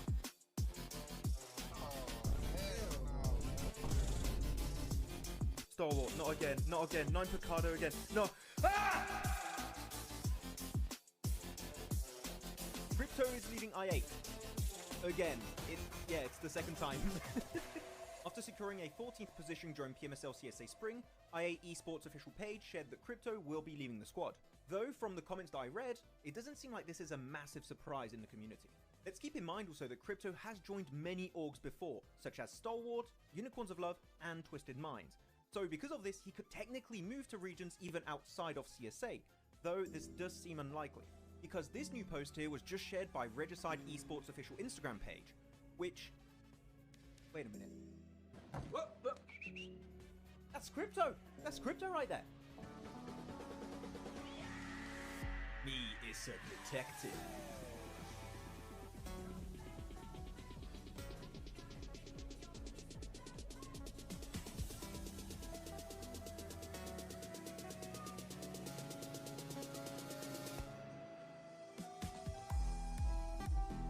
Coops is leaving Enigma Galaxy. Well, some of you detectives out there might have noticed that Coops was playing under a different name, Carry, with the Team 3D Max in the Titan series. He is a detective. No, not that kind of detective. Well, not too long ago, the NA superstar turned Mr. Worldwide Coops made a cryptic post before PMSL EMEA saying that this is his final tournament. Now, at the time, it was unsure if this meant he was retiring or moving on, but one thing is clear. Everyone, thanks so much for waiting. We are getting ready for our third match of the day. Oh, and good old Erangel with a very fancy trophy over there in the background. And intrigued to see who's going to be taking the next win of the day. Maybe it's another Muerte win here, Jason. Ooh. No, not now that you said that. Definitely not. So apparently it was announced just now that Koa is no longer in Moneymakers and he's in Hyper. Yeah. According to chat. I mean, Moneymakers, I think we're going to lose players because of the simple fact that they didn't qualify right for EMEA. So when you have players like Icy, Old Boy, etc., like Havligaina, like they are going to break up and they are going to go to other teams that might want them. So yeah, I mean, good for him then if he gets picked up. GG, Kawhi is good. Oh yeah, like I said, we're heading into our second airing of the day, so 2 more to come. The Muerte, they have to be going back to Severny, right? There's no way they're going to P-Morsk again, yeah. I mean, you see KSX has dropped out. We don't see the Muerte yet. KSX have PTSD after the hot drop. Like, just in case we're not going to go in for Morse, guys. We're just going to drop, like, Quarry Western Split and just do it that way. I'm kind of surprised the Muerte just don't do it again. And they could. I mean, I guess they really want to... I think they really want to lock in their bonus points for this week. Where are they dropping? Are they dropping, like, towards Ruins area? I think I can see them in orange, like, south of, Yeah. of Everest, yeah. Right next to Leo. I'm surprised it didn't go for an eastern drop near Lipovka, pick up the cars that way, and rotate around Stolberg into Severny. It just takes longer, right? It does, yeah, but it's also a little bit safer because you know that there are teams that like to drop in, I don't know, Gatka Fields, also George Pole to some extent. But, okay, we got a fight. I was just going to say, at East down now, that it kind of makes sense because they want to get there quickly knowing that they generally have had to rotate so far south, but they get a favorable zone, so it works out in the end. And not working out for Falcons as they lose 2 players off the get-go. And Falcons didn't go Novo. So why did Falcons change? Why? This is a great play. Like, let me check the plane path again, like on the map feed. No, it's a perfect playing path for them. It's just, I need to wait for it to update a little bit. There we go. Yeah, this is amazing. This is amazing for that. And they're dropping northern side of Quarry. I don't know what's happening with Falcons, to be honest, Jason. I'm at a loss for words. I'm very... I think they have a 3rd knocked. And they're eliminated. What is going on? What? I mean, KSX kind of changed the drop, right? They didn't drop in Primorsk this time. For sure. They dropped north of it. But why not go Novo, right? Like, that's the point I'm going to make. Like, they've played Novo for, like, even before the Big Bang was a thing, they were dropping Novo. That was always a Stalwart or Falcons thing. Like, why? Man, I don't know. There must be something happening internally. This does not feel like the Falcons that we knew. And the fact that currently the player that, in my opinion, is performing the best is East, the newer player, is like, it's so weird. Yeah. What do you guys think in chat about Falcons right now? It's not looking good. Hey, Cleo. I mean, let's be honest though. Did we ever see Falcons last season dominate like we knew Falcons could? Not really often. I feel like there's a lot of times that they did just get eliminated really easily. Sometimes, yeah. But they would also get those big games, which as of right now, we haven't really had those. I mean, a big game for them is 5 points at the moment. As of right now, yeah, pretty much. Like, some teams get 25 points in one game sometimes, you know? It happens, so I don't know. At least, yeah. Yeah. And Muerte got 20 in their win today. Yeah, this is odd. Yeah. Don't know. But Muerte now. Let's maybe talk about that. The zone, it's kind of favorable for him. Yep. It's like centered around Mansion, around Heaven. I mean, what are they going to do? Are they going to intentionally... Are they going to go to Zarki real quick just to loot extra stuff and make sure they're coming in from the blue? Or are they going to rotate? I mean, they're not even in any hurry to rotate, it seems, so... Yeah. Pretty I mean, funny. have the Muerte ever been, rushing to rotate in any way? I don't know. Well, we did see one Erangel yesterday where I can't remember what team it was that dropped Stalber, and they outbeat them on the rotate. Like they got ahead of them on the rotate. I don't recall who it was, but I remember there was one team doing that rotate, but yeah, it didn't work out. I agree with I feel like Jason. worst case, Hmm? I think the worst case we're gonna have happen is if the zone continually goes east now, because all those teams on the west side of, like the middle to west side of the zone, are just gonna collapse, and I don't see how Muerte gets in there if that happens, obviously. Yeah, it could. We'll see when the circle goes. It could be fun if we get a heaven finish. I do like myself some heaven finishes when teams just have to rush up the slope and just send themselves on top of the roof with their cars. That's a good time. Talking about heaven, there you go. That's a fight happening there. It's stronger. Able to hold down the fort. Nice little 2-2 split too. That's how you want to play heaven in the early stages. Go for the 2-2 split. If you get breached, you regroup in like your side of the compound. You can share it if you want to, or you can go on the offensive and defend the entirety of heaven for yourself. And even smoking out to get the crate. Loot. Yum. Let's go.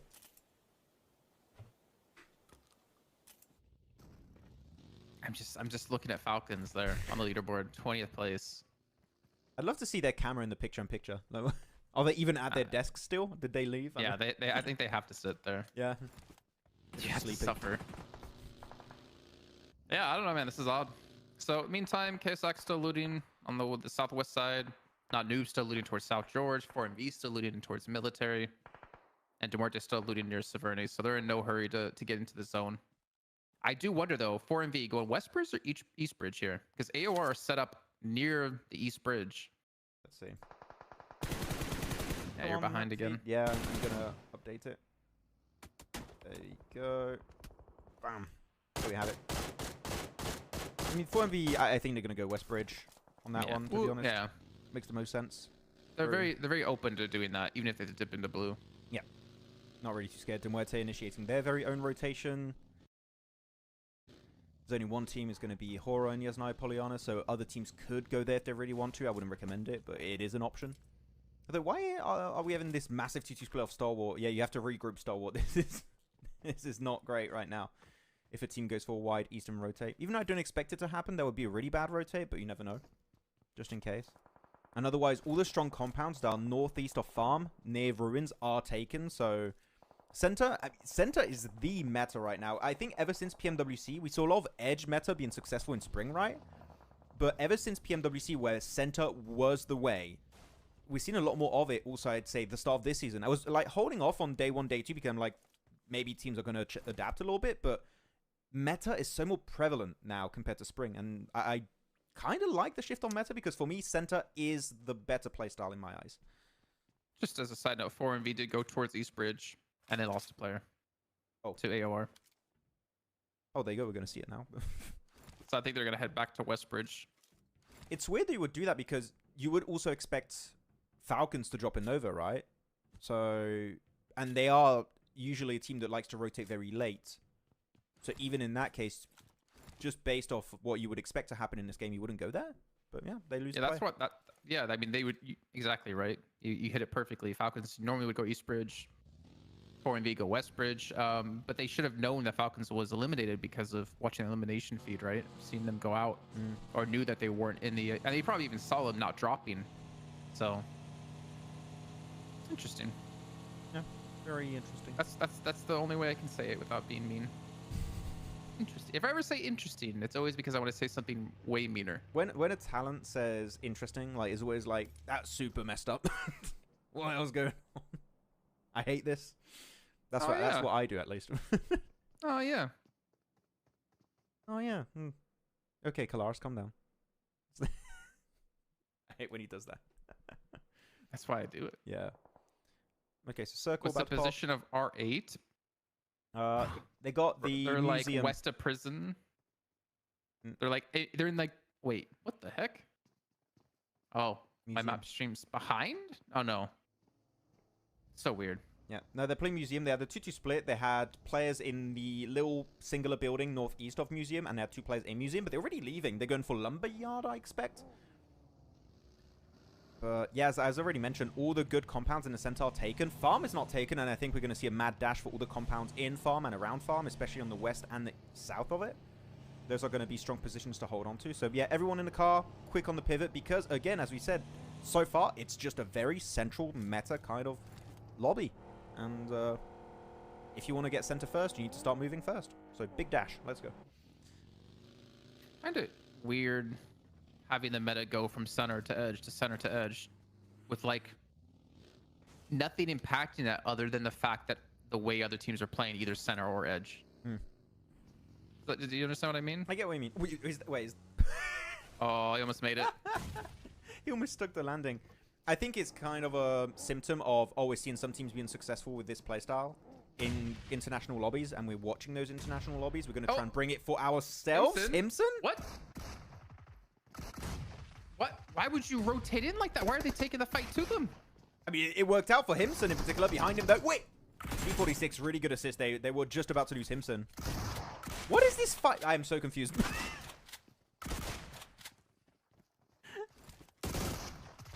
Okay. One-on-one. Big trade. Huzaifa's going to have to clutch it now versus Himson. 1v1. Himson's super low, though. And there's going to be a third party happening in the distance. Yeah, flush it. Get those points. Nice. Gets one at least. Uh-oh. On your right. Oh, Huzaifa gets the clutch. And maybe able to revive his entire team. But as I said, third party might be happening in the southern edge, right? So, got to stick the res. Go for it. 4MV are lurking. But the thing is, 4MV's already been kind of clipped a bit, right? They lost, I think it was Baron earlier on. So I think they're a little bit hesitant considering it as well. You can see they didn't even have their third player there who was rotating in. Like Doc wasn't there. Yeah, so they might not be willing to play super aggressive. I mean, you can share that position. You got a big road in between the northern and southern edge, so you can share it very easily if you want to. But yeah, man, Himson just did not give a damn on that engaged. He just cracked it with a car.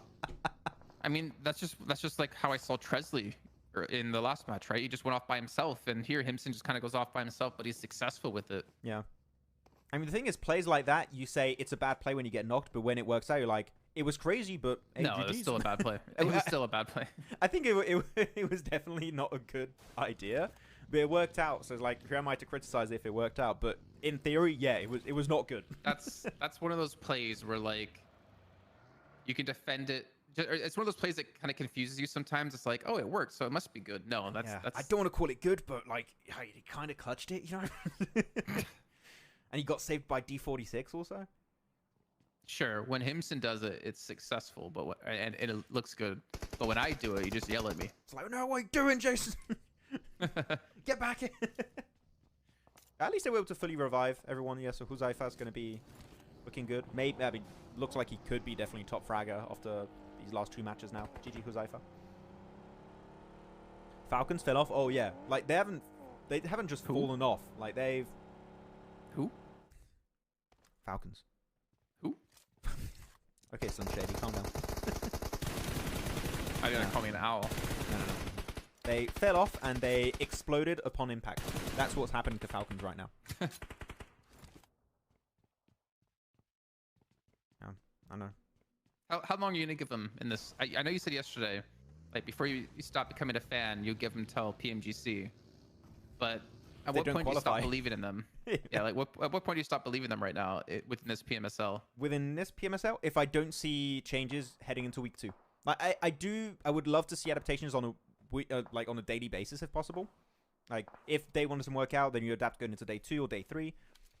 But if I don't see anything different between week 1 and week 2, after how bad week 1 is currently for them, that's when I'm going to be like, yeah, I'm just not going to pay attention to Falcons unless they start playing better. I'm just going to look away. What about you? Have you already given up or not yet? Pretty similar to what you said, Yeah. I'd say. I think we've seen many teams, right, have one bad week and then they just initiate a massive comeback in week 2, week 3, and like the rest of the event. But yeah, I think they're still hitting some growing pains at the moment, as we see with the change drop location out of nowhere. I would love to know what the idea behind that was. Ask your boy. My boy, Senator. Yeah. He's just gonna say, don't talk to me. I'm pissed right now. Stop it. 22 eliminations for Huzaifa, I think. Right now? 22? So he's not overtaken... Alec was at 24. Alec, yeah. If that's the case. Oh, R8 getting I absolutely mean, he got wrecked by 6 Malik. earlier. I think his IFA has more than 22. He might be. I mean, maybe it was 22 before this game because I don't remember the stats being updated like during matches. Unless you just add up like how many elims he has this game. Oh. Ooh. The zone shift. Let me I see. am ahead by 5 seconds. Oh wait, maybe I'll stay on. Star Wars versus HORAA. They lost Mr. Boro. Malik is going to be knocked away. They did get himself some good eliminations on R8 earlier. But I would avoid taking the fight if I'm Stalwart. Because I think you have better positions you can possibly play in the circle. Like, actually, I don't know if there's a team in no dip. Can you see on the map feed if there's a team in no dip? No, sorry, not no dip. so. OP dip. I don't believe. Okay. I'll check the map Yeah, feed. no, I'll there's update no it. one there. There's no one there. Map feed update, come on. There we go, map feed. Yeah, no one in OP dip. I mean, actually, looking at the circle now, yeah, it doesn't make sense to go for OP dip. It's not a good transition point. Well, doesn't make sense to go for this fight for either team right now because the blue's gonna push in. Mm. You might as well just get into the zone. Especially with an extended fight, which we can see it might not be happening. I think Stalwart might just turn tail and run now. Why send it one by one, critter? You don't have to do. Were you just smacking your desk? No, my chair. I would be scared of hitting my desk because it would make my PC shake, and I'm scared of doing that. I wanted to, like... Jason, you have to stream.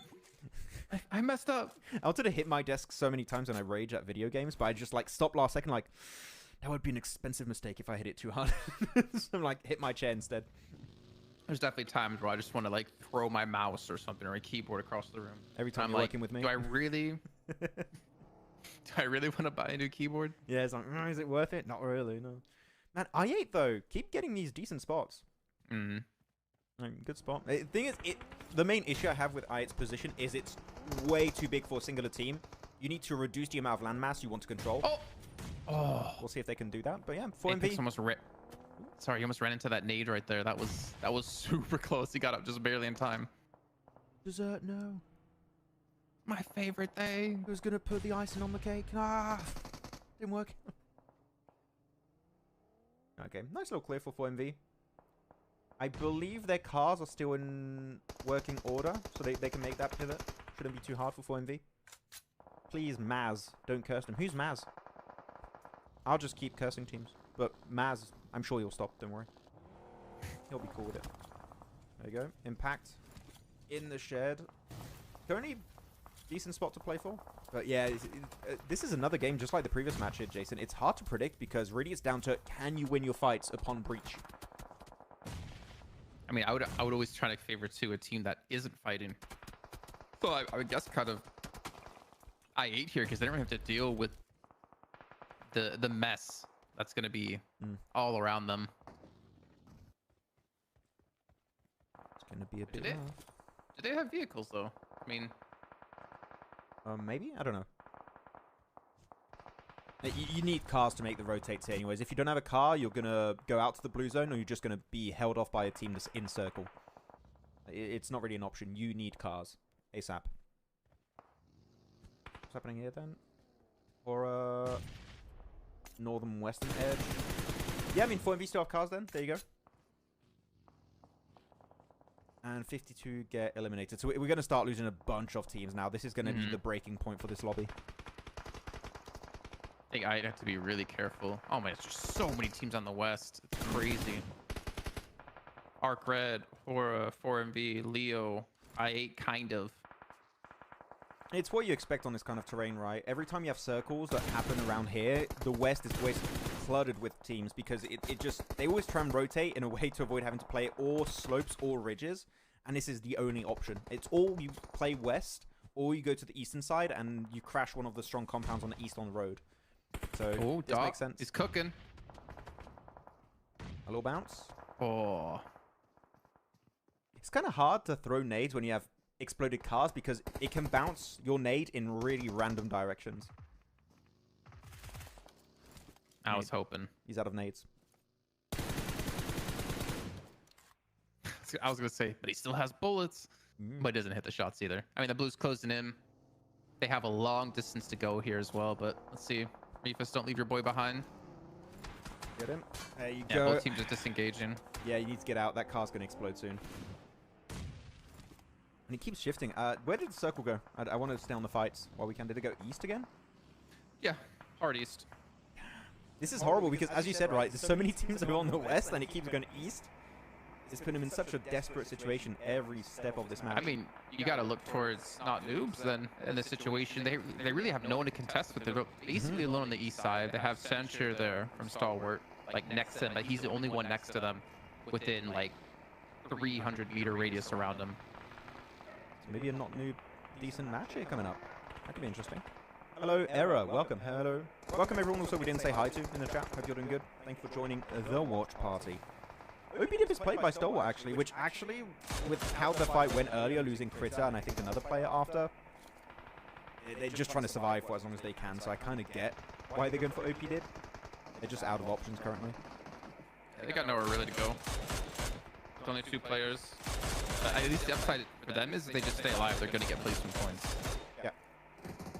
Even Muerte and Red side looking to fight on the southeast side, but then you have, you know, was it Rook in the near vicinity as well. Alright, 4MV with a 2-man squad, able to push up and get at least one elimination onto I8. IQ just trying to survive.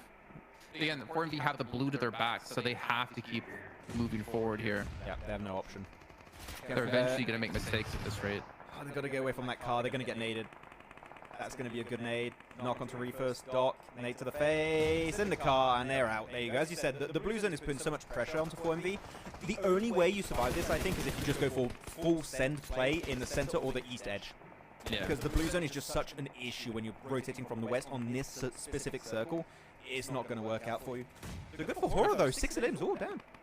Yeah, it's going to force you to make mistakes, which is like the toughest part. Because you're having to do... Well, there you go. There's some bounces there. Wasn't exploded, but still moved backwards. IQ's knocked, though, towards the blue. Don't know if they're going to be able to pick him up here, because Arcred are looking like they're setting up for a potential fight, trying to gather some information. And the zone shifts east again. More north, I guess. So. Yeah. But Leo's got 9 elims, man. Like, what's going on with these guys? They just woke up and started thinking, okay, we're going to try and get a win. Sure, it didn't work out the previous game, but they are. I guess it's time. I guess it's time to get a win. It's about a time we get a dub eventually. 9 elims, 6 on point for I8. Otherwise, it's just a pretty low elimination spread for the remaining teams. Muerte is just going to try and play the I'm going to survive until as late in the game as I possibly can. Ah, the Fuchs Man special. Fuchs Man special. The opposite of the Tresley special. he goes out as early as possible. That's right. Got the PvPs on. Very nice. He's using the PvPs on like an M16, man. And like, First firing. yeah. Oh, Zypha normally wouldn't give this player a good chance. And yeah, to be fair, not really a good chance either. Eventually he gets eliminated. Then he coming in from Usum. But I8, I mean, the position that they had before it's unfortunately fallen by the wayside now because the zone's shifted away from them constantly. And they've been constantly battling, right? They had 4MV before this. They had at least Zypha there. Now they have Arcred coming in. They just can't really get a breather here, and I think you're seeing it reflected in maybe some of the utility, like Naki's head, his helmet's like completely gone. Yeah. His helmet time to reloot. He still has that one for now. But Arcred's been playing the very slow game of staying on the compound north of this entire slope on the road. And now that they've heard all of the fights break out on the western side, they want to try and clear it. But what is this hold, though? Fragger, you can't let yourself get picked off like that. That's... If I8 win this, they just pulled off one of the most impressive holds on, again, one of the toughest trains to hold. It's such a big amount of land mass here, Jason. And if they actually win this, that'll be so damn impressive. Right in the car, though. IQ out of bullets. Only 8 bullets in the M4. Gotta make those bullets count, man. Did he even get ammo? Does he have ammo or not? IQ, is your teammate going to give you something? It for him. Oh, backstab from another team. That's going to be very Kage here from Not Noob. And IQ makes it out. He's got ammo, 16 bullets, reload. Yes. Oh my god. I was wondering if Usum dropped him ammo there. I mean, it looks like so potentially. And he's going to come in, that's going to clean him up. And they still survive for a pretty long time considering like where they were in the back-to-back fights they were having. You know what, they were going to be out of ammo eventually. Like, the fact that the ammo of his teammates they could give him was just 16 bullets on an M4 is like, you know they've been fighting 24/7 this game. Exactly, man. Unfortunately, yeah. So we So have. Stalwart actually had 3 players left alive. I thought they only had 2. Or sorry, not Stalwart. Yeah, Stalwart. They have 3 players left alive. I thought they only had 2. I didn't like double check that. They had one I thought player they knocked lost more than earlier. this. Yeah. I guess they were to revive on like a slither of HP or something. And Not Fear, who was like on this east side, they sent it into Arc Red when they were fighting against I8. Is that? Let me go back to the map to see if that's right. Is that what they sent? I know. Okay, one big nade there in the shed. Well, don't even need it. Oh, he was outside the shed. He was not in it. So there you go. That's going to be the end for not noobs. Reikage is going to be eliminated. And I got to say, this is possibly going to be between these 2 teams of Rook and Arcred. Whoever wins the high ground position fight. If you don't lose too many players, you should be able to just sweep the rest of the lobby and take the win. And with the buggy, it's going to be quite strong on this kind of flat terrain finish to get information. Not flat terrain, but slope finish. They got caught out, unfortunately. Ah, okay. On the rotate, not noobs, and lost I think a player or 2 to Stalwart, and there was just Reikage left alone. So unfortunate for them. Yep. And Stalwart, I not gonna lie, I never would have expected them to be a contender here for the win, but they have center zone with Censure. And it's doable. It must be so satisfying if you're like a Stalwart fan and they're doing better than the previous Stalwart roster. There was one of the top teams ever in PUBG Mobile Esports, right? It's very satisfying for the owners, I'm sure. I mean, when I talked to them in Riyadh, they said they were super confident in this team. So I kind of get it now, and they're looking great. Yeah, well, Rook's gonna take on Arc Red here, it looks like, and Stalwart. I mean, who has the better position here? I mean, currently Stalwart because they're center, but you still have another stage to go anyways. I would say it's the team that fights last. Right now it's Stalwart. Rook are fighting Arc Red. There's gonna have a third party, I think, happening or something. Based on this fight. Good little clear, 5 eliminations. Decent nade onto Yankee, and he won't be able to make the buggy rotate out of there. And yeah, look at Stalwart now. They just want to try and keep pressure on to make sure they get pressed against the blue zone as much as possible. They want to corner them. Yeah, it's looking like a Stalwart win here, Jason. I don't see how it doesn't go their way. If Rook crash onto Stalwart now in the middle of this fight, maybe. A lot of nades, but nowhere near. Actually, if you get rid of Riley, so OGT Augury, but it's Riley, I don't know why it's called like that. If you knock him, actually, maybe the entire situation falls apart in a very similar fashion to what we saw from Leo last game, right? That can happen, but yeah, Fearless, good opening knock, gets the flush onto Fragger. Yeah, Stalwart win, has to be. I mean, Aura needs to go, and I think we're seeing them being held back. In the meantime, like they're both in vehicles, but they're not going for the fight. So I guess they're just settling for 2nd place potentially, or for a 2-on-3 fight. Maybe. This ridge of Riley is really the strongest spot to play. It's pretty good. It's pretty decent. Little dirt pile.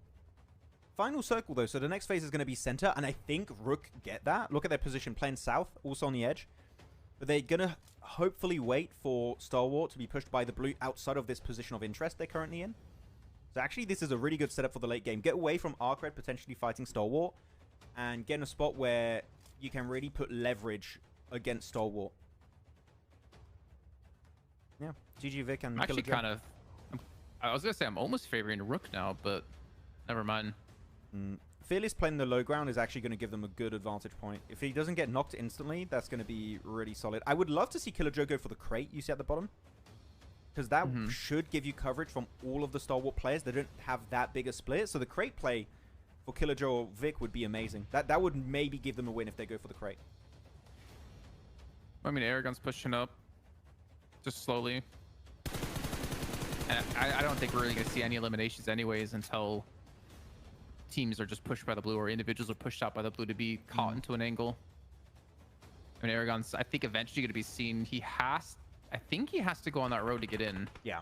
Oh, they got to be careful, though. But they know because they only had knocks earlier, right? So they know there's one solo still snaking somewhere, so they just want to make sure they clear the angle. They can put 100% of their focus onto Rook. He gets up. He's going to get... Wait, what? How is he getting so much damage down to Sancho? There you go. He's out. That was a little bit too close for comfort. I think if they got that knock onto Sancho, maybe you see Rook go for a push.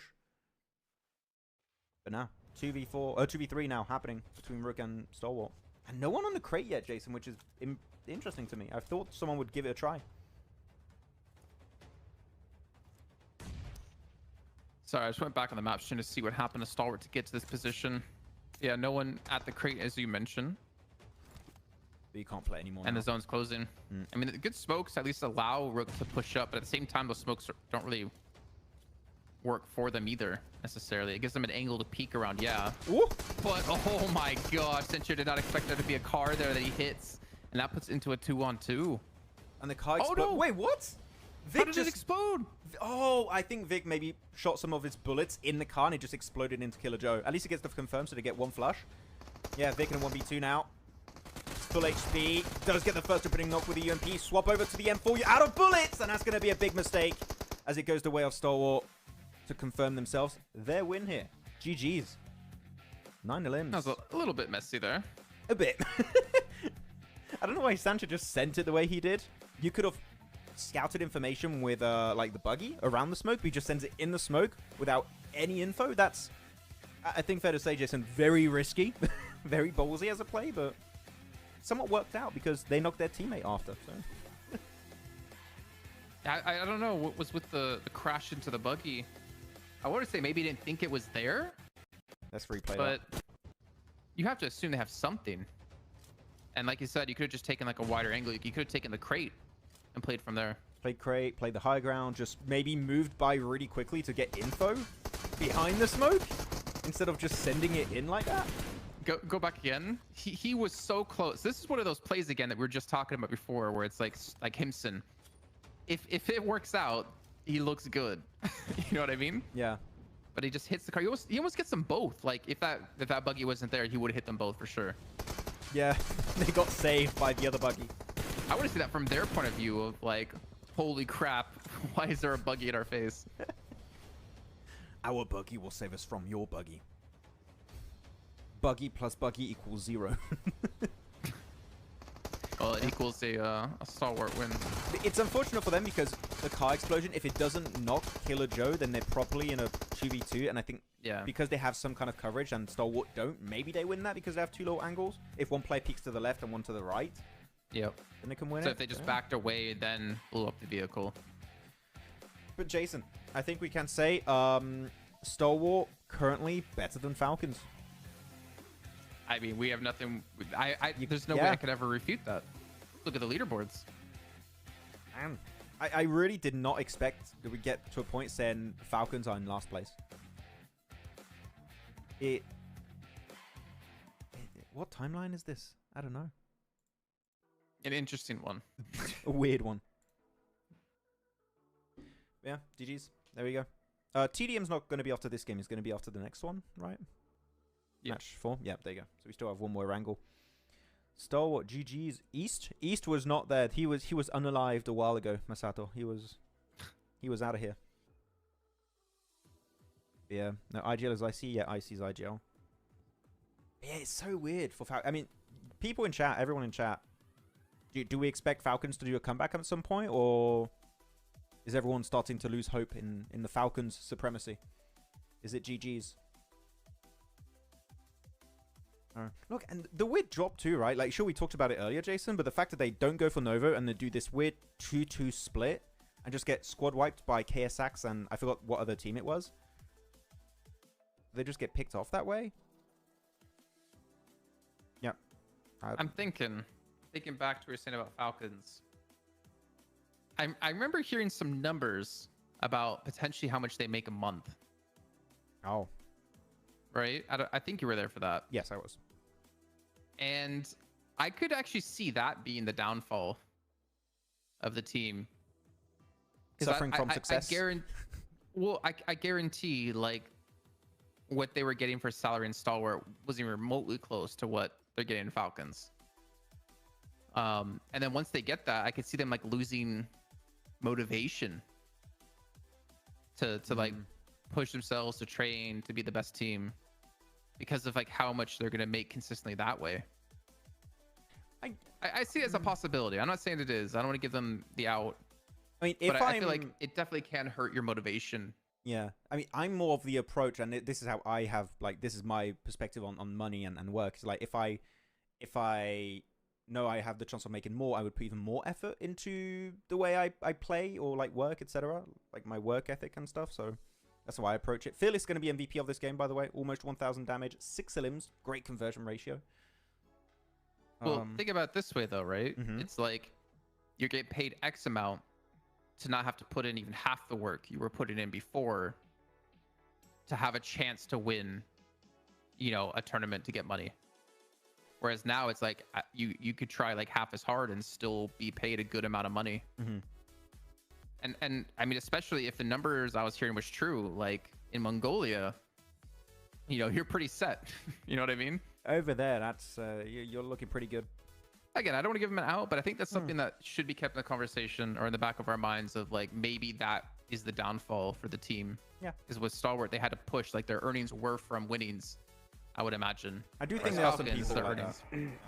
Yeah. There are people that definitely think like that. I know that's not how I think, but I know that does Look at exist Bigatron. out there. Remember we were talking about this, I think, yesterday with Lexi, or day one. Like he even said, yeah, they won all these events. They had like all these sponsors. They had so much money that they lost motivation to keep trying improving because the amount of effort required to be a pro player and the payoff, like the potential return, it can be so small. Like look at like, you know, moneymakers or these teams who don't get to play in PMSL. It's like you have to find another way to get in. You have to find a better team because it's so cutthroat to get into a PMSL. And it's even more cutthroat if you want to be able to win a global event. We can win a lot of money. I get it. It's just, it's so weird because I don't think that way, but I also know that, especially when you're young, I was going to say, yeah, when you're young, you kind of get it. Bro, I couldn't catch a break, like everyone was just targeting that position. It makes sense, right? But I even though Killer Gaming, even though we didn't see I8 take the win, I still think this was a very impressive match from I8. They did so much this match. They got into the late game, they got a bunch of eliminations. I don't think they were going to win off that position because they're taking so many fights, and eventually they're just going to erode away, right? They're just going to send teams and teams and teams on their location. They're eventually going to lose a player. They're eventually going to lose a second player, and then it just all falls apart. But they made the most out of that location in my eyes. So I'm still very happy with how I8 played it.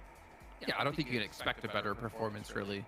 Nah, a Considering how many win from fights they there, take back to back. like imagine winning from there, Jason. After that many teams are thrown your way, like that would be that would generally be one of the most impressive wins I have witnessed like this year. Can a Pakistani win PMSL? For sure. With what we've been seeing, for sure. Definitely possible. I8, Leo, Regicide. I mean, currently they're looking good in the rankings. So. And some people were saying that the era of Mongolia is over. Maybe it's the era of Pakistan. Finally. It's about time. Someone trying to farm those follows on Instagram, huh? Yeah, guys. Pandemonium_news. On Insta. I'm going to plug that one, you know. Hey guys, by the way, while we have a quick break before we get into our fourth match of the day, if you do like any kind of content related to PMSLs, global events in PUBG Mobile Esports stuff, it can be skits, analysis videos, interviews, all of that content, feel free to go check out Pandemonium_news over on Instagram, TikTok, YouTube. We try and post there a few times every single week. A good variety of content. And if you guys enjoy that, feel free to check it out and follow. We'll really, really appreciate that. There you go. And Jason just put the link in the chat, so please, if you're interested, we would give you a big heart in the comments. Thank you. You have to go fill out 1,000,000 hearts now because you said that. Who's currently the IGL Falcons? Icy. Unless like something's changing internally, but it should still be Icy, I think. So crypto was the problem. Cloud is using your words. 25 points for Falcons in 20th place. Oh yeah. Well, let me go back on the leaderboards real quick. There you go. It's so weird seeing no Mongolian team in top 5. Yeah. It really is just the new era when it comes to CSA. It's changed. Regicide, Leo, I8. Muerte being the bigger surprise coming out of this event so far. Definitely. Still waiting for that Leo chicken dinner, man. It's going to happen at some point. I mean, if they got that win earlier, they could be very close to I8 currently. So weird. really has just been flipped upside down. I kind of like it and not like it at the same time. It's a very weird feeling. I don't like change. I don't like change. I want the same team to win every event. Woo. And here we go. Second page. Falcons. Yeah, man. 25. Jeez. Like, sure, they only have 9 matches played, but out of the teams that have 9 matches played, you would expect Falcons to be the top of those teams, right? You would expect them to be above stronger, above 52, above Rook, but no, it's not happening. Like, currently, those other teams are playing way better. Stalwart's been the best team out of Group E. Says so weird. Yeah, the new era. Still waiting to see something from 52. They got, of course, that win earlier on in this week. I want to see them reach the late game. We haven't seen that currently outside of that one Miramar chicken dinner. So I'm still waiting to see more from 52. I still believe that there's potential there. Pakistan pulled the Uno reverse on Mongolia. Yeah, kinda. Yeah. I said it's going to be I8.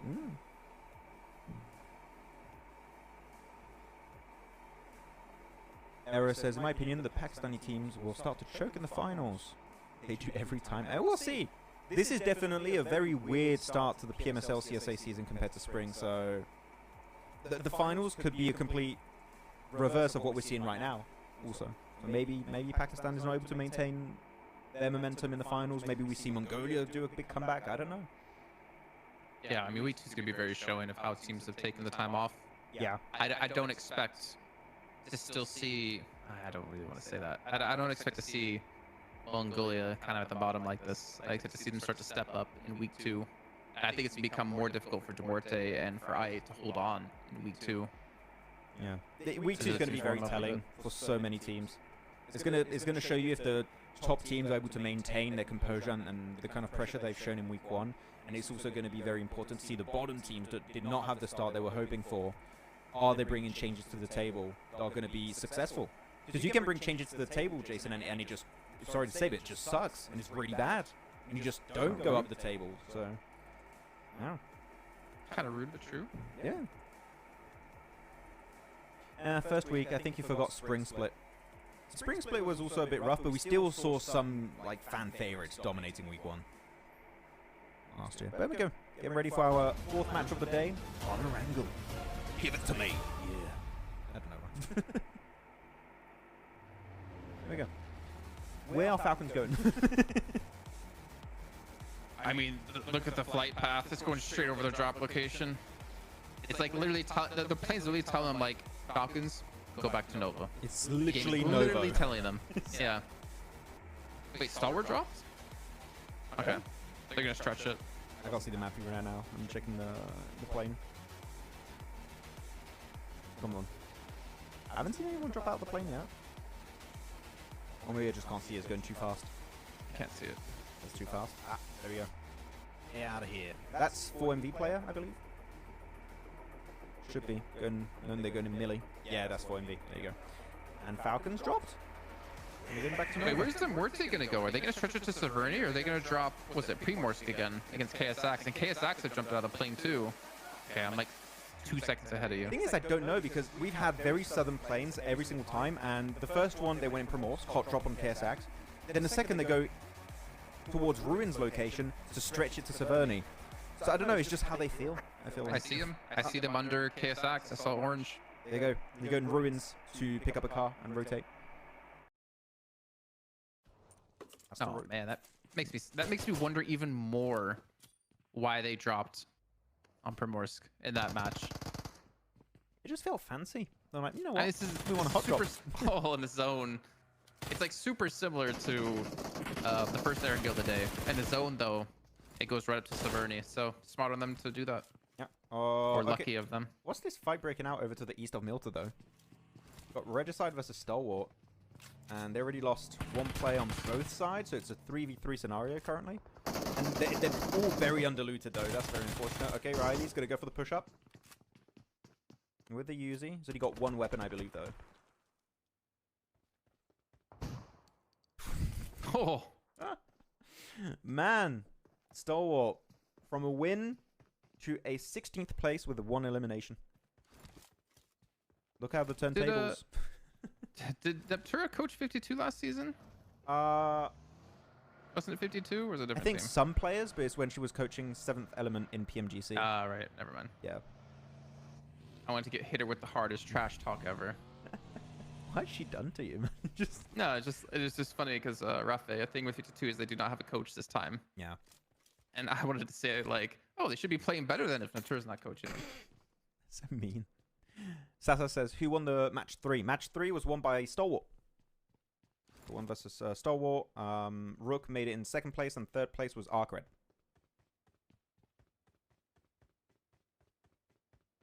STE. Aditya says, what? What, Aditya? Why? Why the tag? Falcons went through this last year too, but even then they seem competent. This time is different. Yeah, I just... No. I'm just going to stop paying attention to them until we see something. Let him cook. Yeah. I hope if we go to PMGC we can see the Chinese talent. PL talent? Yeah, the PL talent. Gotta learn some new phrases though. Oh yeah. Gotta expand that vocabulary. Maxman, are you single? What are these questions? No, I am not. Hence who's asking.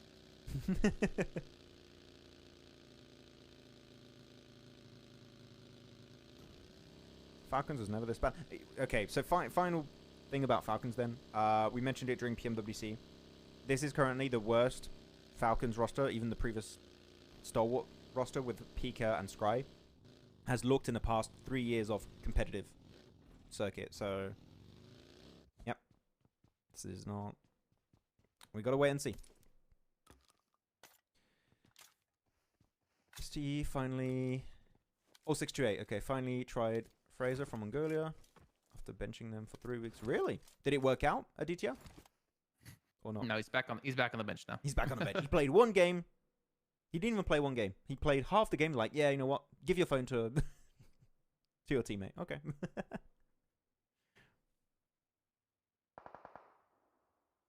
It's still top, Nazed, IC, and East. So action is still I don't think on it's the gonna bench. change today. Yeah, I don't think it's gonna change. Do you think it's gonna Same change with at R8. some point or not? No, I don't think so. I think this is their new starting 4. I think R8 we might see a change tomorrow for them again. If they're playing tomorrow, I can't remember.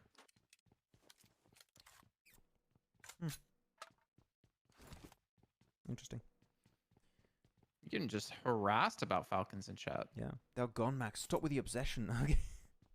I never saw this much hate for Infinity. Oh, yeah. Damn, you predicted him every time, making a statement. He became the first player from Mongolia to debut in PL. That's cool. I mean, there were supposed players of Aichi to go there. Did that fall through? Because there was everyone at some point talking about, I think it was Zyol and... Godless? Godless? Or Demo? Or is it Alex? I forgot. There were 2 players that were rumored to go over to PL. And I guess it just didn't happen in the end. It's cool to see that PL is like open to taking international talent over to... That's so weird though for IHC, because it's like if it doesn't work out, which as we see it didn't, your whole team's like in an awkward state because you expect those 2 players to be leaving, so you're like trying to replace them or whatever, and a bit of tension. And you're like, oh, you're staying, like, yeah.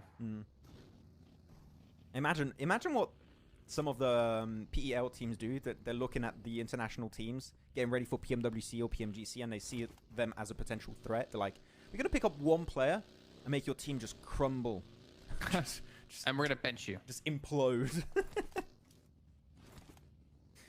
And you're not going to play, also, yeah, just benched.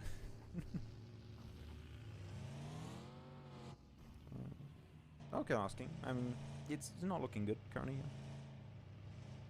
Regicide's moving up to Yasnaya, where HORAA already is. Hopefully they share. Yeah. It feels like teams are more willing to share, Jason. We didn't see that last season. Teams would be in similar compounds, big cities, and just fight all the time, like A1 and HORAA. We haven't really seen that happen too much, except in Pachinki, I guess, and also Picardo.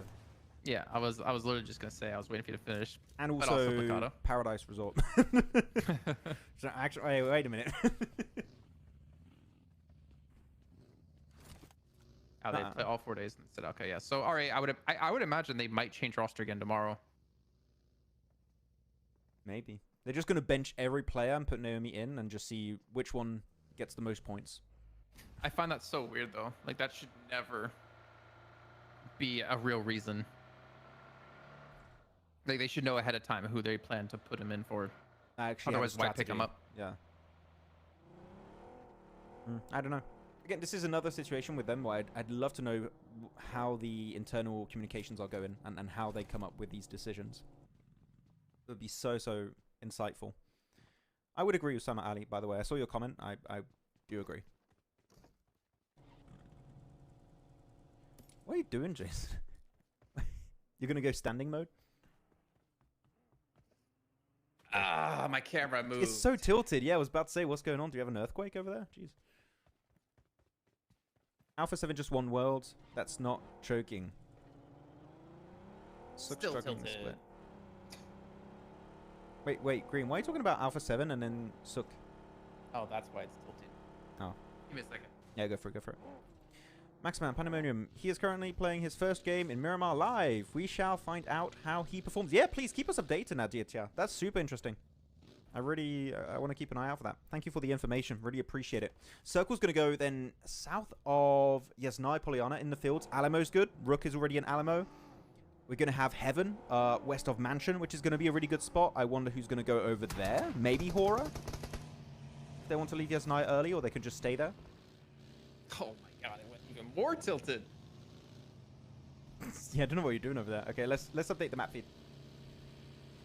Okay, let's update the map feed. Ooh, I got sweaty from that. There you go, map feed. Check it out. Where would you go on these kind of circles, Jason, when you're looking at it? Also, people in chat, tell us, this circle, where would you go if you have this circle happening and you're in like a competitive lobby? Where do you go? I'd be like, Maxman, where do we go? I mean, I love eye-gelling in game, by the way. It's my favorite thing. It's my favorite thing. Just not with DK there. Yeah, DK does not follow my eye-gelling. That's okay, why. Is this straight now? A little bit tilted, but it's good. It's good. See, these look straight to me because you can see at the top. But like the wall behind me doesn't look straight. It's okay. I hate this room. I hate this apartment. It's fine. It'll be fine. Zerich and Action aren't playing. How the Mighties have fallen. Yeah, man. Zerich not playing is weird sometimes. But, yeah. They have to rotate players. It's the new generation. It's the Shippuden of PUBG Mobile Esport. What's going on?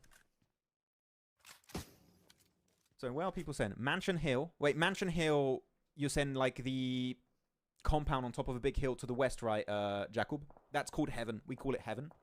And I do agree. I would also go Heaven. Chama says would go to Miramar. Let's go next. That's a big split if you're going on Miramar on these circles. I mean, you'll find DK there. Yeah. He'll be on Livik or something. I don't know. Wow. The compound in front of Yasnaya. Compound in front of Yasnaya. Wait, what? What? What do you mean compound in front of Yasnaya?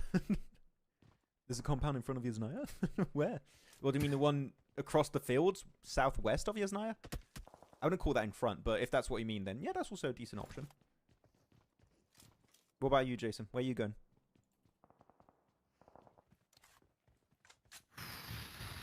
What kind of mood am I in when you're asking me this question? You're in I want to win the game mood.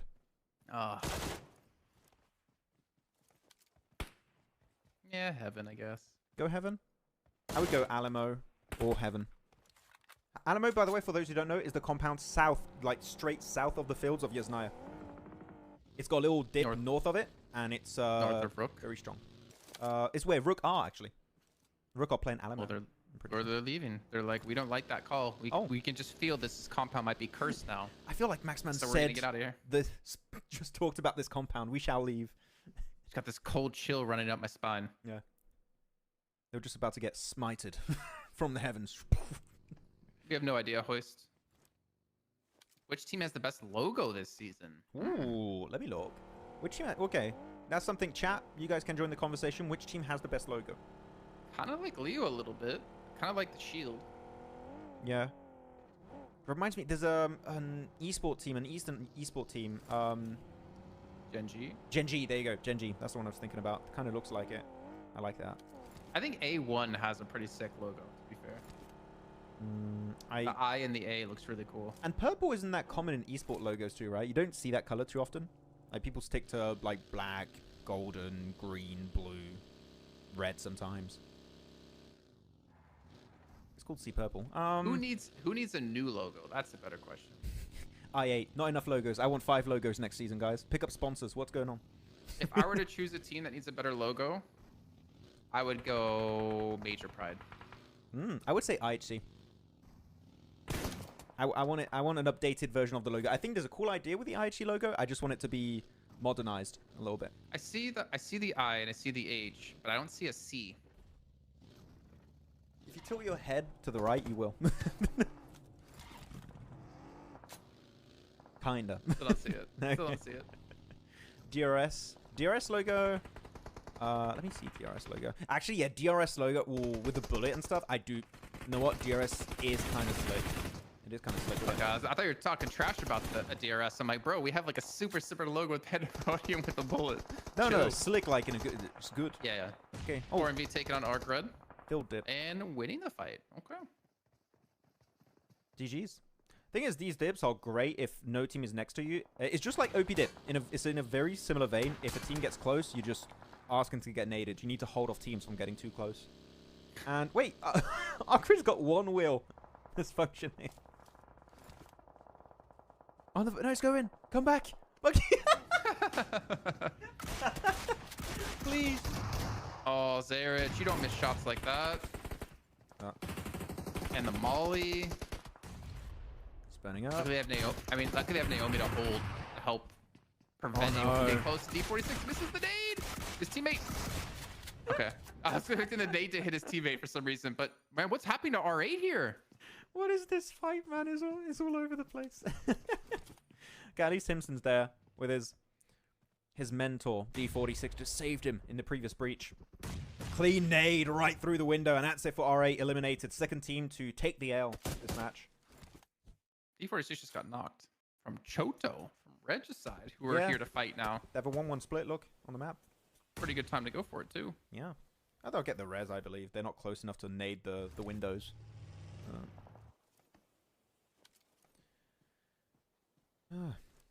Jason will go to lobby. That's Jason's location for sure. He would definitely go there. Falcon's location's cool. My favorite location. My favorite location's on the back of the bike with you driving. Yeah. Hands around your waist. I swear, every time I play...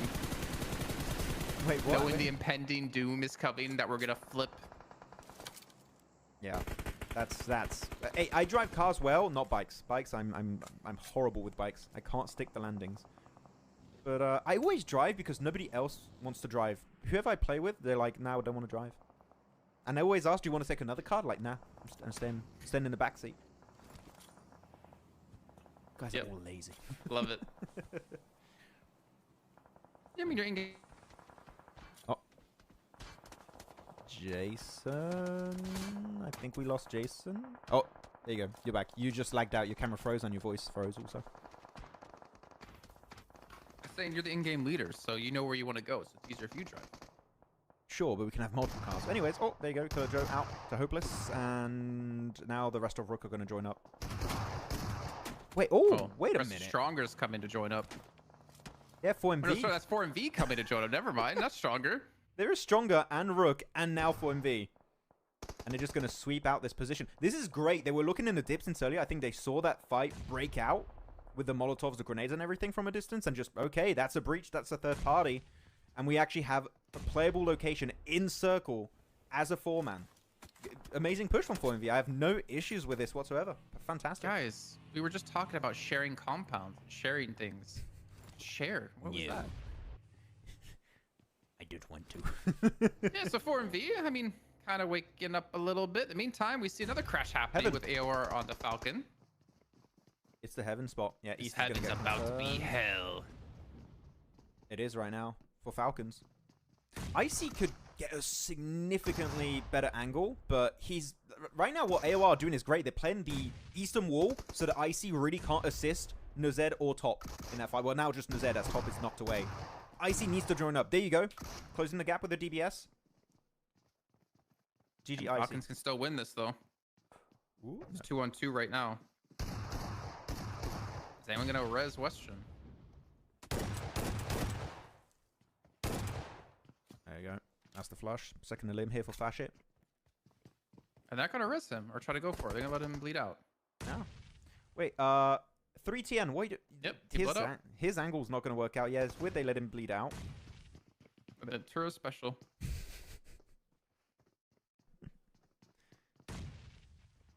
This is an odd fight in terms of how it's executed. I like how you hear our hype. It's just like, it's not even hype, it's just confusion.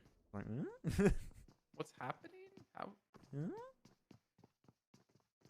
And this would be such a good position to have as a 4-man team considering the way the zone just shifted too. Oh, Falcons might hold this. 1v1 now. I swear, all of these fights we're seeing just ends in a 1v1. And whoever wins just reses his full team. Oh, well. Oh, he gets shot. Wait, what? From over... How long was that from shot? 4MV? How? What? That's a 350-meter shot, I believe. That was a super long-range shot right through the window. GG Baron. God damn. And now third party. They're getting in every fight, huh? How many limbs are there on? Wait. 5 limbs? They're going to get double-digit this game. I feel it. They're on a sweeping motion right now. There's nades both of them. Or all of them. And they die. Look at look at the car. On the side of the wall. Please Spider stop. car. Leo just looking in the distance, all of this happened. Like we don't want any of this to come our way. Hey, but with Falcons having those 5 limbs, they're not bottom of the leaderboard anymore. They pass stronger. Look at Stronger win the next game. just overtake their spot. Okay, Vaz. Okay, you're not even given a chance to like shoot a bullet right there. And that's it for Red side. So many fights happening in stage 5. It's kind of insane, but I guess that's what you expect with so many teams like near Yasnaya and having to go around and kind of through Yasnaya fields. Yeah, the terrain is very flat. Like even though you still have some dips and hills, they're so flat you don't really want to play them. You want to play compounds. So yeah, you're just going to see crash after crash. It makes a lot of sense with this kind of terrain. But I8 are out, Regicide are out, Leo's still in a good position. Actually, because I8 and Regicide are out, this would be an amazing opportunity for Leo to finally get a win. They've got close so many times. If they can finally get a win here, that would allow them to close that gap significantly with the Muerte. That'd be great. Not giving up on Leo, huh? Nah, I think they're playing really well. Like, sure, they are maybe having some little like stumbles here and there at the end. They're stumbling a little bit, but they still are making it to the late game. And getting some good performances. So, I believe. Wait, so... No one wants to be in the center of the zone right now. My God. Wait, did you see what 4MV did there? Because we were looking at the fight of the Muerte up in the northern side. So they crashed... 4MV crashed on Heaven and then left Heaven to play and sweep the western edge again. I thought they would play Heaven, but I guess they're just not willing to take the fight to Leo. They're just, nah, that fight's just a bit too tough to take. We can't third party that. We're just going to push on to not noob instead on the west. Interesting decision. I mean, they've been very fluid this match, though. They've been constantly looking for fights. Yeah. And well, more importantly, third parties. I guess I shouldn't say fights. Oh, not too short. Yeah. Oh, that one. Oh, the good. Apex nade. Oh, the flush. Come on, Apex. Doc, that nade is going to be a bit short, I think. Oh my. Yeah. Oh my. And they're just... There If you only go. they knew how much damage they just did with those nades. Like, wait, I had 2,000 damage this game? Where's Heaven? Heaven, Khan, is where Leo are and where the whole fight between Falcons, 4MV, and all those teams was breaking out. Like, the big plateau hill in the middle of the fields. Well, not in the fields of the, just flat terrain. Okay, there you go. 4MV, 10 elims, man. They really... Is this the first time we've seen Sweeping Edge playstyle actually been successful this event so far? Like, I feel like it's the first time we've seen them really be successful this event so far. yeah. Go for MV. Good smokes there to try and block out vision from HORAA. And just going southwest again. Where are they going though? Are they going back to heaven? That'd be so funny, actually. They're driving right by a player though from Arc Red, and They Doc gets eliminated from that. I'll take that one snake to ruin your edge play style here, or sweeping edge style. It really is. Look This how goes split down they to are that. now. Yeah, that's odd. They were so well synergized before this point. And now you got Apex on the southern side of heaven. Baron over to the hard northern western edge. Just gets flushed away down to now 2 players. Feels Well, I like a think 'cause different Doc- team. Well, because Doc obviously gets like knocked and eliminated, and was it Reefus was staying behind to try to deal with Hardboy. He wasn't able to do that. He tries to regroup. And there's Hardboy now, the one that took out Whoa. Doc. Thought he was going to survive there for a second. Yeah. GG Another Leo. fight. Or taking it to Muerte. It's just non-stop action here, Jason. I mean, it just keeps because happening. Aura was nading against 4MV, right? And then 4MV ditched to go fight on the south here near heaven, and Aura then went to the north to go fight Muerte after they saw 4MV left. So a lot of fights and so little teams left, considering we're only on stage 6. It's kind of been a very action-packed game here. You have 2 little compounds to play. So that's why a lot of teams had to crash early on and got eliminated in the process. So 8 eliminations though for HORAA. For a team that drops as Pollyanna in a circle like this, you kind of expect some success to come their way. But they've been on a also decent sweeping motion, eliminating the only real threat in the northern edge, which was going to be Muerte. They're successful in that. And now, who do you have over here then? So you have Leo, you have 4MV, you have the solo player of Falcons, and who's over to the east of them? Yeah, and there's that, then you have KSX. KSX, there you go. But Himson is not with them. Himson's on the very like east side of the zone. You can't even see him because he's so far east. So KSX has to be very careful. They can't just push in. And actually, Leo looking to take the fight to 4MV. Yeah. I think they want to hold off KSX and Nazed. If you want to do that, you got to start eliminating teams early. Otherwise, it's going to be too much. But Huzaifa sends it in the open. Super risky play. And he's just going to get flushed out. There you go. 3 point for 4MV. 11th elimination. Not sure why. That was a little bit of a fumble there. With the shotgun. Iron's going to be able to pick one up. 4MV down to only Apex. But he still has nades. You know what he can do with those. Nothing This apparently. was a little bit of redemption for them. Yeah. Able to get one. But I mean, they were a 4-man squad, weren't they? Leo? Yeah, they were. Oh, and then they're down to 2. And now HORAA is the only team left alive with 4. Like this is... It didn't work out the way they wanted to, and Apex obviously was the one that kind of shut this down. Yeah, I'm still a bit sad that Huzaifa decided to push it like that. It was a bit unnecessary. And now actually they give Apex over the... Oh, man, this building is amazing. If you can go up to the roof of this building and just hold it off, or you can just go to like this position too with the windows. But I would go to the rooftop because there's no point really higher than this roof. Maybe Nazed, but you can also just hide over in the higher room and you'll be fine. That could be an amazing spot for him. So nice move from Apex. Oh, it's not, it's not even Himson, actually. It's 40-60, 46 getting caught here. Face outs in the distance. Smart for them to just go for the res as well. Don't really worry about the elim. Yeah. Get all 4 left alive. Because the thing is, with Faisal going down too, that's KSX out. So now Warwick can just kind of third party or fourth party this entire fight if they need to. Yeah. Nazed just played the final play of KSX, so that's it for KSX. They're out. Wow. 5th position, 4 teams alive. And Apex again playing that position. Jumps right down Apex, absolute ninja. Nice. And does get, man, 13 elims for this game on 4MV. One I said it, man, just play the rooftop on this location. You have no point higher than the rooftop of this building. For Apex, that was the best option for him to pull off. Though, does he still have a car to rotate? I don't think so. Well, he's technically in the zone in this compound. If he moves like into a corner, there's a safe spot. Sure. Just outlive Nazed. Outlive Nazed and hope somehow that the zone goes towards you or stays within your reach. Like, either way, you're still gonna be on the edge in the final zone. So. People are saying in the chat, Huzaifa MVP. I would have to agree. Huzaifa has to be MVP of today so far. Of course, we've got 2 Miramars coming up, but it's hard to take it away from him. Apex on the roof though. Do HORAA still have functioning cars? Yeah. Yeah, they still, I don't know if they were fuming or they lost wheels, but I think they still do, yeah. I mean, zone is gonna pull Apex out of the, or sorry, yeah, it's gonna pull him out of there. It's gonna pull Zed out of there as well, and then they just push up to the crate. Like this is easily an Aurora win. Yeah, it's just between Apex. with the car. I mean, if you can pick up enough speed, he might be really hard to take down. But the moment you lose a wheel, which he has, yeah, it's all just gonna go apart. Goes in the dip, trying to survive a little bit longer. But currently, he's closer to the circle than the Zed, so he might be able to just get a second place off the back of that. Alright, we're gonna chase this one down actually. Yep. It's a bit risky. I was about to say that's not. You don't want to move forward in a straight line. Yeah, Mr. Bora's got that nade. That should be an easy nade elimination. Easy. Nice grenade. Oh, actually, no. Apex dodges it. GG's.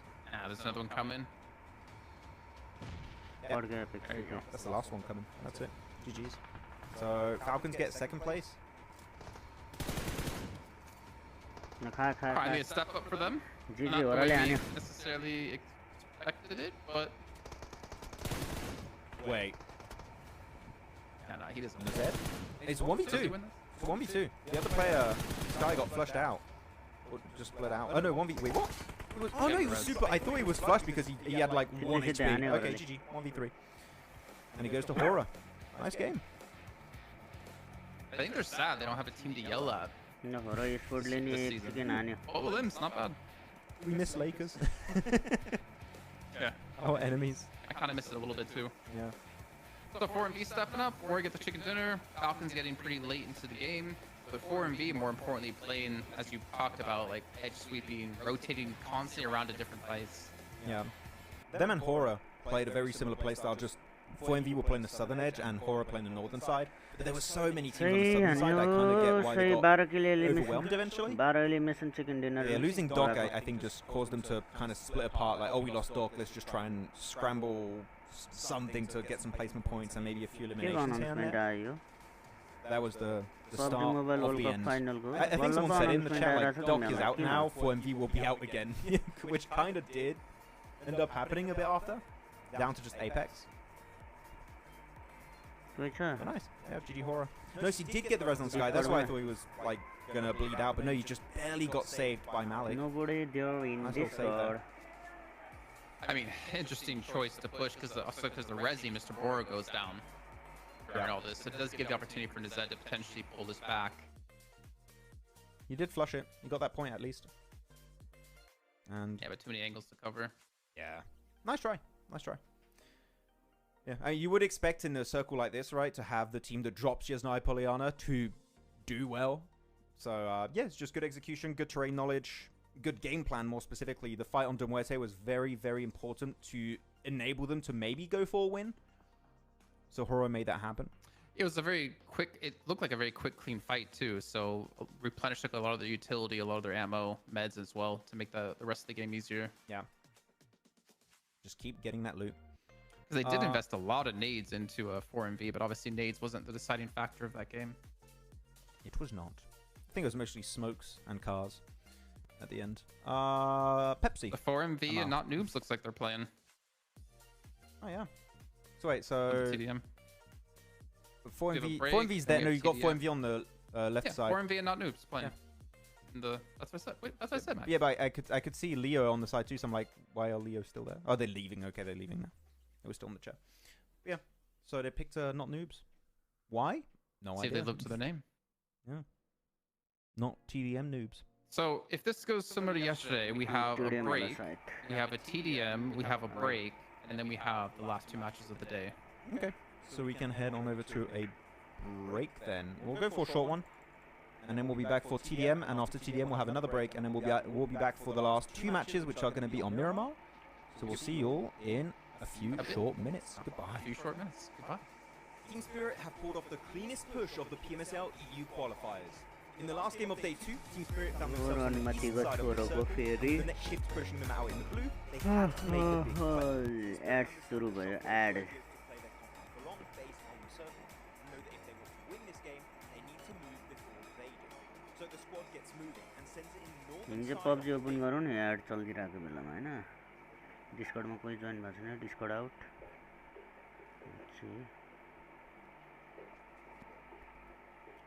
Add चलिरहेको छ हामी PUBG open हामीले नि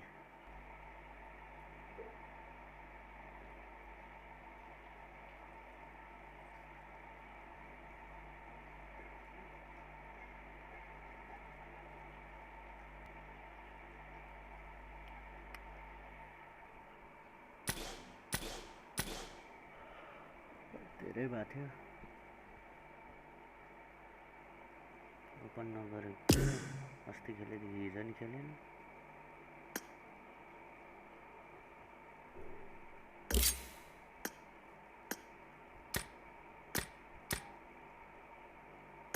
अस्ति पनि खेलेन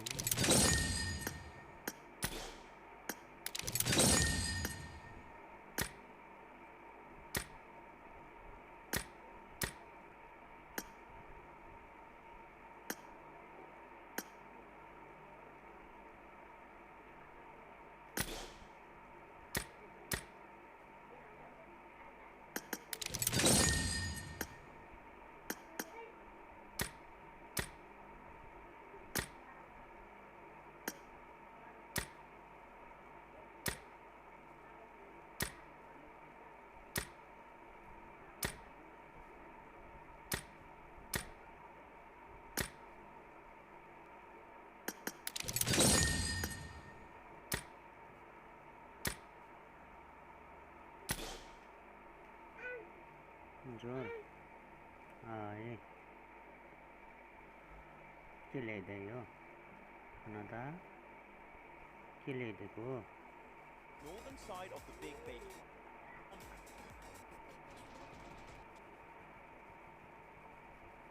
Seems moves are being made by Coops as he revealed this information to us. The legend himself has confirmed he is signing to a new organization soon. This message comes just days after seeing him play with Rob, Snow, Zuko, Nate in the Titan Series Season 5 under the tag of 3D Max. Now the question is there potential for Coops to stay with this roster in PMSL MEA? Or will we potentially see him go to another region like maybe CSA? Because IHC just recently lost Demo and Alex over to PEL. Let us know in the comments who you think Coops could be signing to. Real quick, what's your favorite weapon?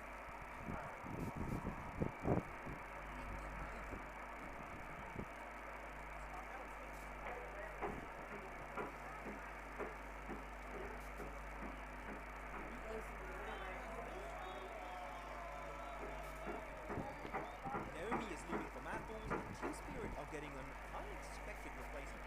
After barely making it to PMWC 2024, Team Spirit achieved a very disappointing 15th place during the Survivor stage. And I think it's fair to say that we expected a bit more from this team.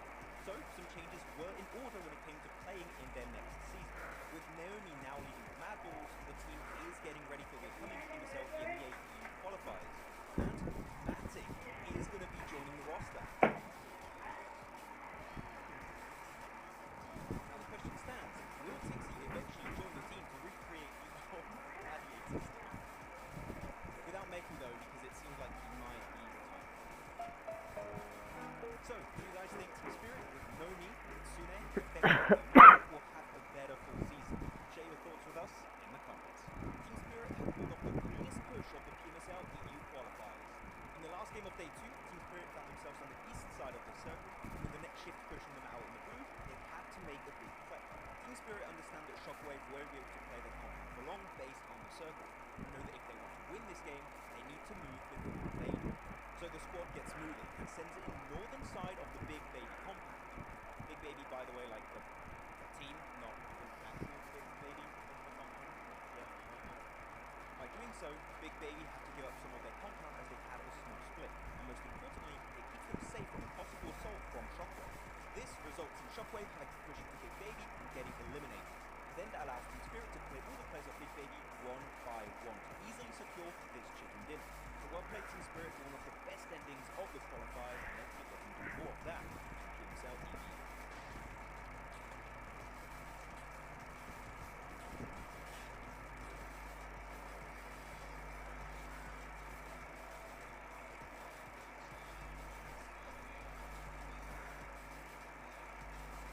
Seems like the drops of PMSL CSA have been revealed. Check it out.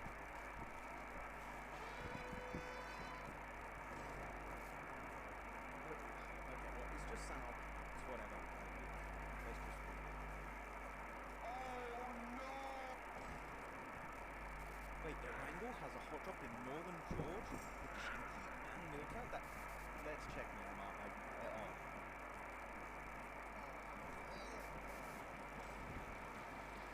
Solo, not again, not again, not Ricardo again. No. Ah! Yeah. It's not moves against 4MV. And honestly, I wouldn't want to be playing against 4MV after their last match because they were picking up frags. They were doing pretty good, and we're going to see P90s all over the place, just like yesterday. I think it's just going to be the metal weapon on this one. Actually, wait, sword off or tabot there? Maybe they told him he can't have two. I think you just can't have a DBS, so like we'll just go for the only shotgun we're allowed to play, which is a third tier weapon typically. So it's the actual weapon you have. You can have a hand pistol, a scorpion, or you can have a sword off, which actually is not a bad shout. I would play sword off if I was playing this mode. Actually a good pick. Or double P90 if you're Apex. Don't have to reload as much. What loadout would you go for, Jason? Like, what's your TDM one? I'd go Car 98. Car 98? Okay. Cause I don't play Hanger. Car 98. And a Deagle. Okay, so you just want to get those one taps. I just want to do 360 no scopes. Try to get FaZe Clan to recruit me from SCA.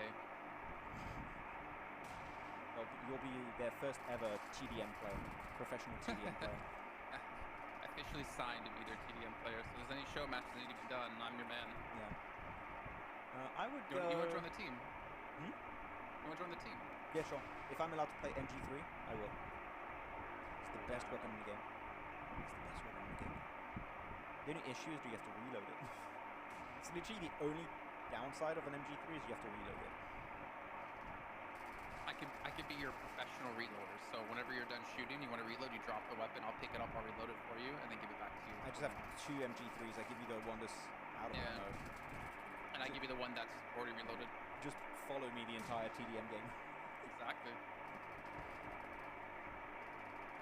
I still wish we did TDM in Ruins. Ruins is such a good TDM map. Yeah, we had some sick, what was PMG? No. PMWI last year. It was PMW last year, yeah, we had some like really sick games. Sniper. They allowed sniper, which is really sick. I think they were playing M24 in that one. And I severely enjoyed that. Sweet, no scope. There's a lot of spawn camping here for 4MV, just chucking nades all over. Spawn camping or not noobs camping there on spawn. Just how TDM goes. It's kind of hard to count spawns here because you do have a few seconds where you're invincible, so if you overstep, you're going to get instantly punished. So basically, what happens to me every time I play TDM? Yeah. Like, why isn't he dying? He's literally, like, glowing gold right now. That means he's I thought it was just because he was excited to be eliminated by me. He's like, ooh, you've been chosen Shoot at me. I'm trying to die. You would not survive an encounter with an anglerfish. You'd see that shiny thing in front of their face like, ooh. I would be first wondering, why am I that deep in the ocean? And then, holy crap, get me the hell out of here. So our overalls at the moment, we have Muerte in first at 153. Yeah. We have I8 second at 134. Leo third at 120. Regicide fourth at 101. Not Noobs in fifth at 99. And 4MV tied with them at 99. Yeah, I just refreshed. And Falcons 18th place. They passed 52 as well. What's happening, Max? It's so weird. Looking at the leaderboards is really odd. Like, 4MV did a nice little jump up there, thanks to their last match there. Third elimination, 13 elims. I don't know what to think about this season so far. Again, I think week 1 is a bit odd. Week 2 is going to be a lot more telling. I don't know what to think about it. I think week 1 can be a little bit odd because we're also resistant to like change. Mm-hmm. Like what if this is actually just how good these other teams are now compared to the normal top dogs? That's how much better And they've become.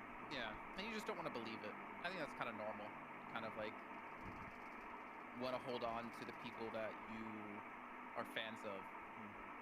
But yeah, I don't know. I kind of agree as well. It's going to come down to like next week. I think that's where we're really going to start to see how things are going to change up here for a lot of these teams. But if not, then I'm going to be real confused. if this maintains itself going into week 2 or 3, then yeah, it's going to be an interesting season of PMSL. Actually, it would be the biggest shakeup. Sorry? It would be the biggest shakeup in a region we have ever seen. Yeah. I'd almost say. I mean, we'd have to see how the other regions, go through their first week or two. I mean, right now SEA are in week 3, right? Because they already finished week. Week 2. They had that delay and stuff. Yeah, this position of Tapok is actually really good. I've seen him go up there a few times. Actually, not bad on TDM. East back to 4MV and Falcon back to OG4. And fix both of both teams. I mean, I don't think 4MV need fixing right now because they're in 6th position. But who would you even replace? Like, if you brought East back to 4MV, who would you even take off the team? I wouldn't, because they still work so well together, right? Like, sure, No, it's been you a bit have of to take someone off the team, like we did with Naomi yesterday. So you have to sub someone out. Or him. Who is it? We got Baron, Hero, Rufus, Apex, Doc. Ooh, I got it. You sub out. You let East join for Doc, and Doc joins for East. Falcons. Falcons? So like he would be the new IGL for Falcons, and replaces or Ice's not. IGL. Up to him.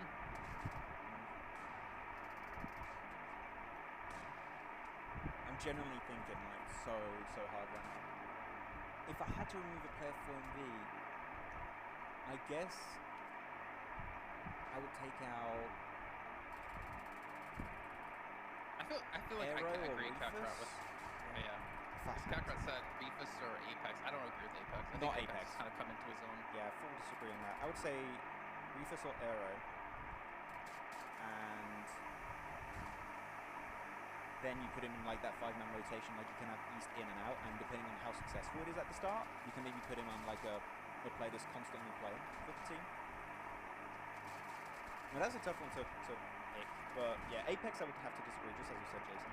No, that guy was too good last season. He was the grenade master. Even though Doc Shaw had like the most flashy grenades, in stats-wise, Apex was the one doing the most amount of like numbers with those bits of utility. Well, it looks like Max, not news, about to prove that they are indeed not news, taking up 4MV, 40 to 34. PMSL. Alright, got it. We got it. Did you know? Again, Tapok I think was taking some very sneaky angles that even I didn't know you can do on that map.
for a Chinese team.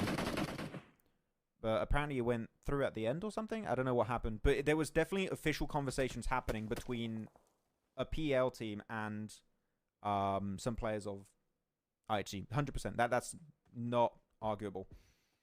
I really wonder what happened though. Like, what was the starting, like the initial conversation that got him to this? And then what happened with the fall through? I don't know. That would have been a massive opportunity for them. Maybe in the future, though. Maybe for 2025, but it's not meant to be. Man, it keeps going downhill, though. That's good for some teams. Yeah, it's good for some teams. Not like a majority of the teams, like Arcred, Leo, Falcons, IA, especially the 3 teams Northwest. Stronger, HORAA, Muerte. They need to wrap up this fight soon because the circle's moving in like 30 seconds. And you need to avoid losing players, which right now, every team's lost at least 1 player. Well, I think we're going to lose more here. Nice position from Tresley. Nice. Yeah, flush it. Get the points. You might as well. You don't know how long you're going to survive. Yeah. So have you changed on who you're favoring? Because you went with Rook or... Still Rook. Not Noobs. Still Rook? I'm still on Rook. Sure, they did lose a player, but they were able to res him. And they did lose 1 fully. But I think that because of this fight, they can pick up a bunch of eliminations. Maybe not win it. I think winning it might go still in favor of R8. I think your pick is good, but I think Rook could have a really good match, elimination-wise. So I'm going to go with them. Okay. That's fair. I don't agree, but fair. I'm just kidding. I'm just kidding. The Falcons have been down to 2 players for quite a while. And I think, want to go finish the business. It's been, I'd say, pretty quiet today. They had 1 okay game where we didn't really expect them to win because they had the chain battle back to back to back. It's been a little confidence boost for them to finish off Falcons. But they didn't win all the Sanhoks. They could have done it over almost. No more Kings of the Jungle. Yeah, it's been really quiet. They had a 3rd place, 9 eliminations. And then like 6 with 4, 9 with 2, 6 with 9, 9 with 1. So it's been definitely a quiet day for them. Seems like Arcred and Leo are fighting. Leo were just swept under the rug, man. They just got completely obliterated. And Falcons are winning this fight right now. It's down to a 2-on-2. I'm surprised actually we didn't see more smokes coming out from I8 to just commit to the cross. They just left themselves in nade range the entire time. Yeah, IQ was just secluded in the building. He's flushed out. And Phallic's going solo now. This is a... Sorry, I8 fans, but this is not a good push from I8. They're making themselves super vulnerable to the 2 players of Falcons. And yeah, there goes down to just Phallic. Uzum was just flushed out.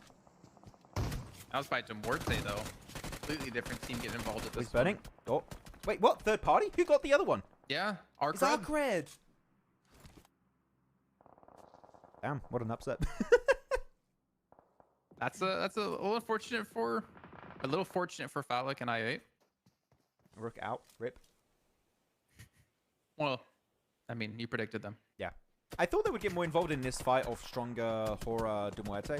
I think they just let... They kind of let R8 encroach on their terrain, and then they were just in the dip. They can do much. So Speaking of R8... R8 are doing good.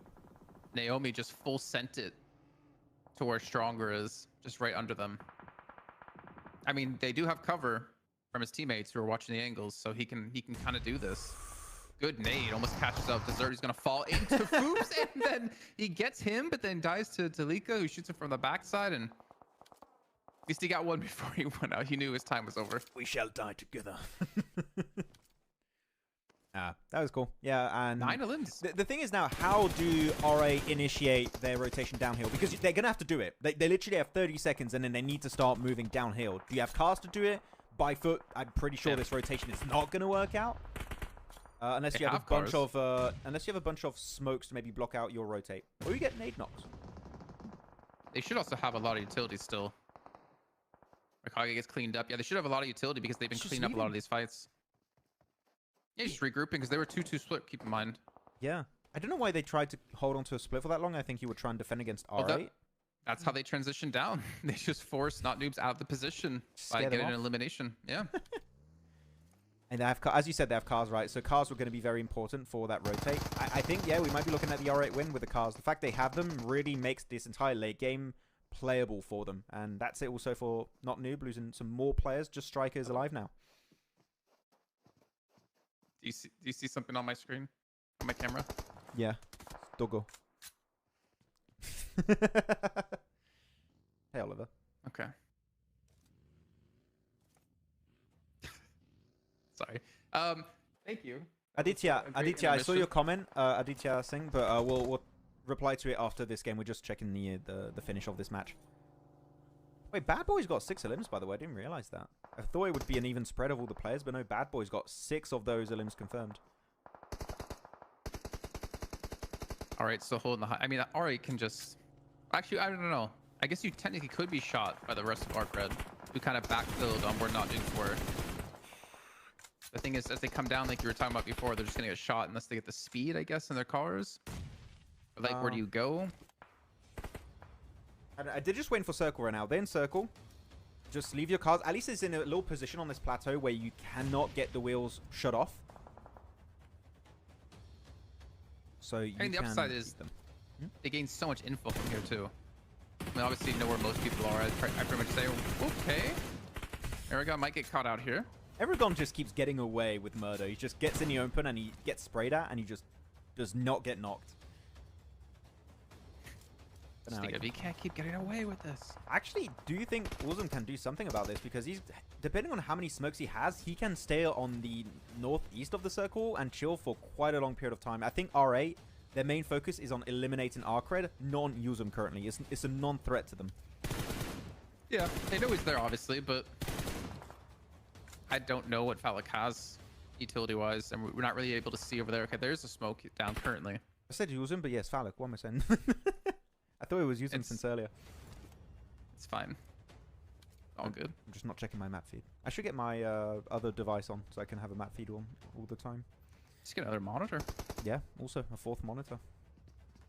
Okay, well, the zone really hasn't moved too much. It's going to force, I guess, Ari, it's going to force them off the high ground, but they catch on the Aragon on the zip back and forth. They're catching out Bad Boy too. Yeah. Okay. I'm seeing Phallic has taken some shots also. I don't know if he got damage out of that. But yeah, that's going to be it for Arcred. That rotation is just not going to happen for those players. Fraggers down below. That nade could be decent. Nice damage onto Naomi. I think Naomi was well confused there by that nade. The thing is, because you got a bunch of solos, right? If you push in the circle... Oh, okay, no. They're getting rid of the solos too now. Spinning it. Can he see him? Phallic's in the circle. He is in the circle currently. We're about to go into the last circle though, so he's going to center up. No one's in the dead center currently. We can do something or switch cameras. The main issue for them is, do RA have enough bullets to eliminate everyone now? They've been spraying for a minute, man. Phallic got Aragon. Extra point for him. Flick is just straight pushing. Okay.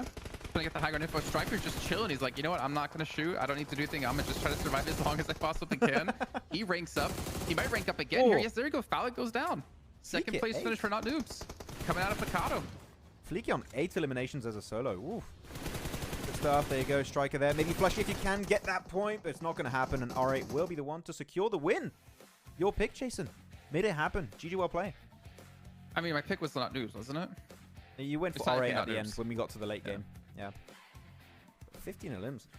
You know what? Maybe you don't put Fleeky on the bench. You know, maybe just keep him. That was a really strong individual performance from Fleeky. Almost 3k damage for the team too. Yeah. Very methodical. Finally, we see a good game out of them. Yeah. This is the first game, I would say, Jason, that feels like the actual Mad Balls RA that we expected, right? I mean, compared Mad Balls of last season. This is the sweeping edge playstyle that we know from this team. And it was super successful. It worked very early. They clashed versus 4MV. The moment they started taking control of that position, it didn't give any extra breathing room to teams around them, such as Rook, such as all the teams fighting on the stronger location with Muerte and HORAA.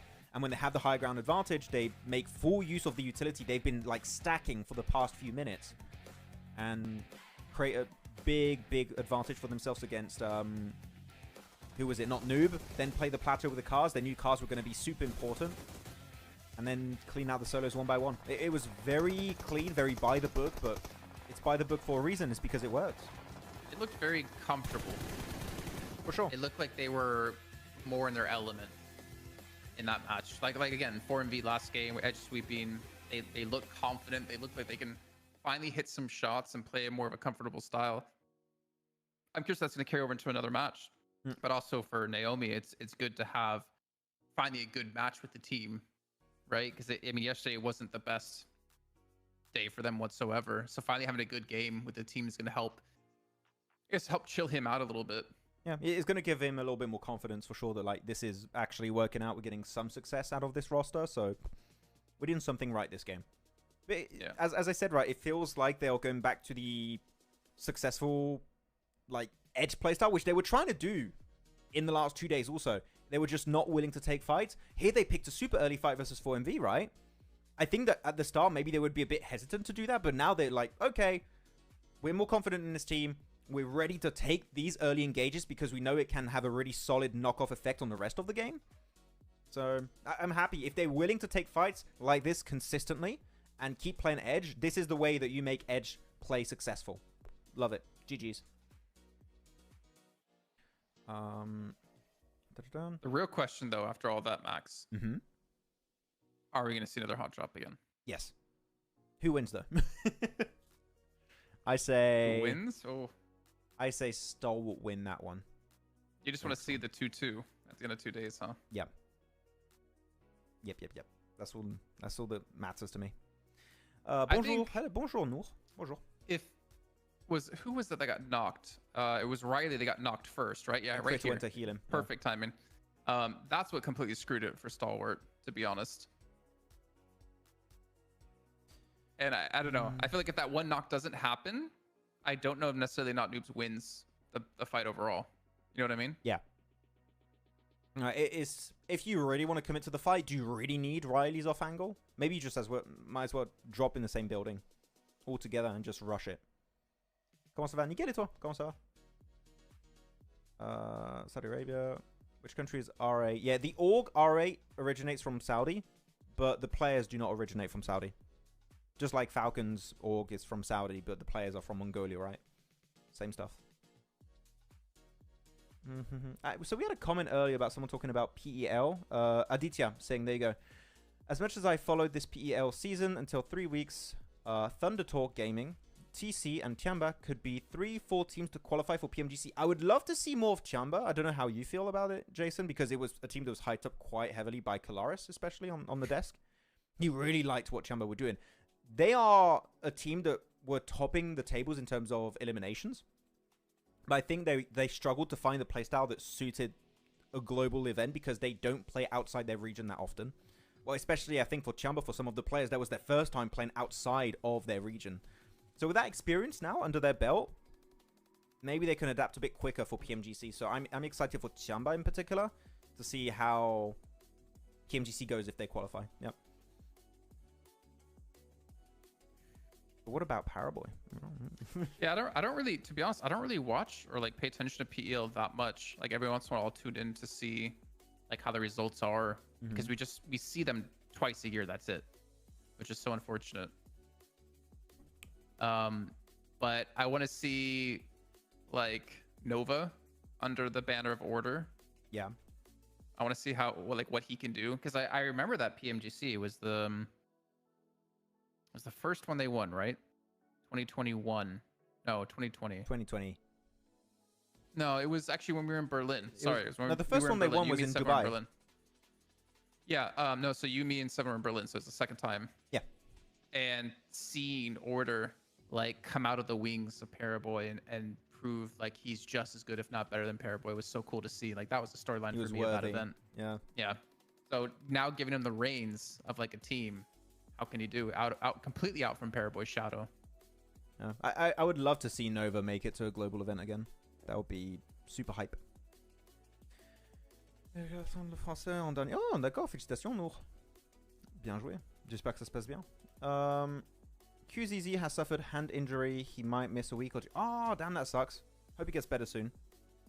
QZZ is amazing, so I hope he can get back there. Get back on the field.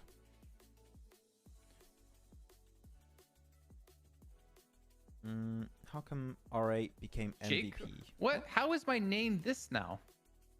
Jekon. They just keep making it worse and worse. Khan, are you doing it on purpose, Khan, or not? I love that.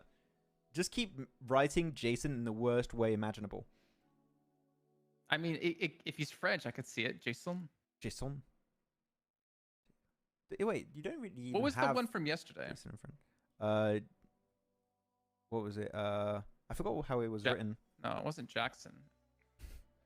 Zayson. Wasn't it Zayson or something? I think it was something like that, yeah. With a Z, yeah. Zayson. You speak French really fast. I mean, he's French. Didn't understand. Oh, sorry. Je vais parler plus doucement français pour toi. Désolé. Predictions on who would qualify for CSA. I mean, do we talk about like PMGC points or like regional points? Qualifying. Qualifying. I can't. Like, yeah, So- see what Zayson. I can't.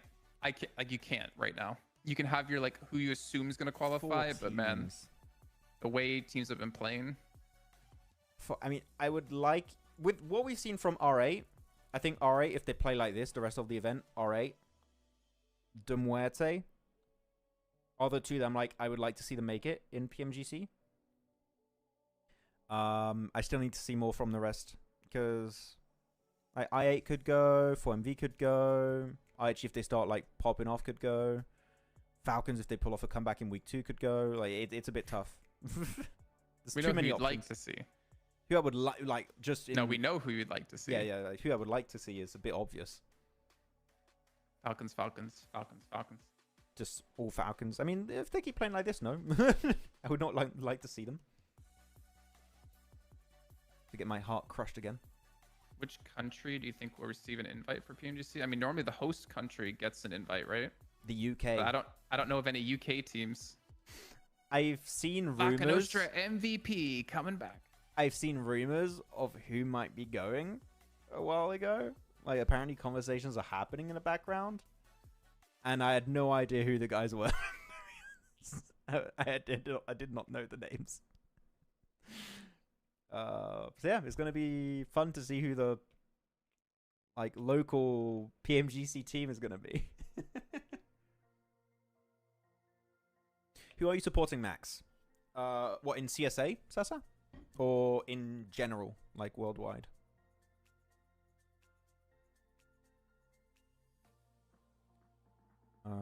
After the first year of international tournament, in whichever team Crypto joined, that's team is going to start having a downfall. I mean, it's unfortunate, but it's kind of been real in like recent memory. So yeah. Okay, leaderboards. Let's go.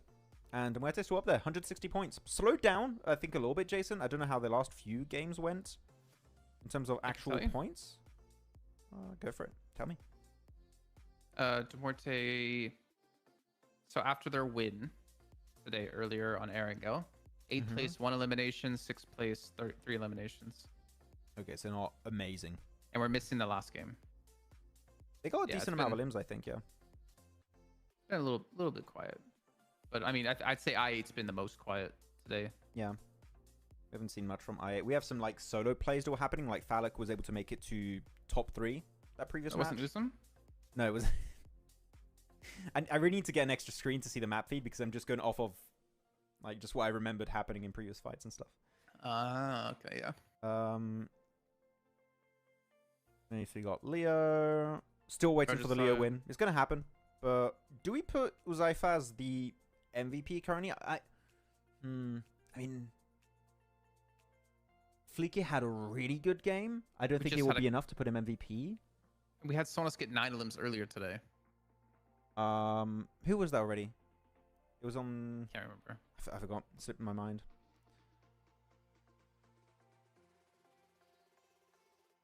There you go. Second page. 52 going down to 20th. They're not playing right now. Max? Yeah. 52 are playing today. Yeah. That's just how I thought you were trying to say, like, yeah, of course they go down because they're not playing today. Like, their group's not playing. And I was gonna be like, no, man, that's just how not great they've been playing, unfortunately. Oh, yeah, it's Group D, right? Yep. I was giving them that. Oops. Well, sorry. I just don't remember seeing them that much this game. today. Yeah. They played this game. They've been playing all day today. Yeah, because the ones But they're not playing is DRS, Aichi, Major Pride, A1. Okay, yeah, those are the teams. But yeah, I mean, they just. Sorry, that that's still stands. They haven't been playing today. that came out mean, but I did not expect it to come out like that. Yeah, AOR, Major Pride, Star War, R8, KSX. Yeah, I mean, good little jump up here. 5 extra placements for R8. Again, you want to be in top 16. You know, that's where you want to be. Bottom 4 is not good. If we stopped right now, that means the A1, Falcon, Stronger, and 52 will not be going to the finals, which would not have been on my bingo card, to be completely honest. I know what you mean. Each of you have to predict one team that will surely make it into PMGC from CSA. Do you want to answer that, Max? One It's team. very dangerous. It's very dangerous for you. Wait, who said that in chat? I can't see it. Con. Come on, Con. Con. Okay, there. I see. Yeah. One team that will for sure qualify. Tell us in chat also. You can answer. You can answer with us. Who you think is gonna be the one team to make it to PMGC? Appreciate it, Prob Nor. We're not even like commentating. This is like a watch party, right? So Yeah. we just interact with chat, talk about the game, but we don't actually cast the game. It's a watch party with the boys. I know what? I'm gonna go R8. I am hoping that they maintain the kind of Playstyle that made them successful this previous win. Like, this is the R8/Mad Bulls we loved last season. I'm gonna say R8. That's my pick. What about you, Jason? I8. I8? You're going I8? Because That's crypto was the you were gonna say. I'm just curious what you would say to that. No, I mean, if you want to, I don't know. It's hard to predict anyways. The lobby is so much weirder than last season. Yeah, I don't know. I don't think there's one team I can say with guarantee. Yeah. That will make it. Like, with no doubt in my mind. There's definitely not one team I can say that. We do expect to have some big upsets when it comes to teams making it to PMGC, right? Like, all the top teams, from what we're seeing right now, all the top teams that are favorites in this lobby are not all going to make it to PMGC. In my eyes, that is just not feasible. You cannot expect to see 4MV, DRS, IHC, R8, Falcons, like all of those guys. Already there's not enough slots, like purely in qualification. Of course, you've got PMGC points that could help them, but they're not all going to make it in top 4. So there's going to be room for upsets here. I'm telling you.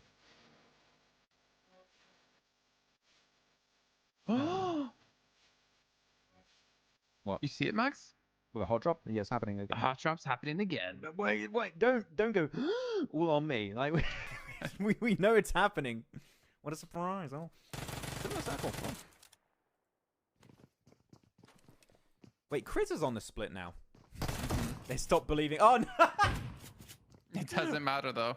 Riley's like, I wanted to play in casino. Ah. Guys, I didn't want to drop here. What the hell? I can't figure out how to leave my formation when we're dropping. Okay, well, there you go. That's the hot drop, which I don't care about, so we can keep chatting with the chat. King is playing with Thunder Talk Gaming, and he's absolutely killing it. Really? I'm glad to see King doing well. That's a name I haven't heard in a while. Cool stuff. So, who are people saying? So, we're seeing people say 4MV. Muerte will make it. IHC, 4MV. So, yeah, everyone's saying 4MV. Which, you know, you would expect. They're the favorite of the region after all. Just from what I've seen from this week and from PMWC, I'm just like not convinced any team's guaranteed to go through. I can like feel the upset coming, you know? I think we mentioned it a few times, and for you guys that maybe just joined the stream, I'm gonna hold off on making my actual proper prediction until week 2. I think that's the week that's a lot more telling as to how teams are gonna perform for the entirety of a PMSL season. Week 1 is just a bit of a testing ground for some teams in terms of like maybe roster changes, strategy changes, meta changes if you have meta changes. So I'm gonna hold off for like the actual prediction, but if I had to make one right now, I would go with R8. Purely based off that last game that gives me really strong echoes of... Tapok! What? Did he just throw the knife? He did a headshot with the knife throw. We need to see that again. We'll go. Oh, actually, you know what? Let's go now. Man, That's the first time I've seen that ever.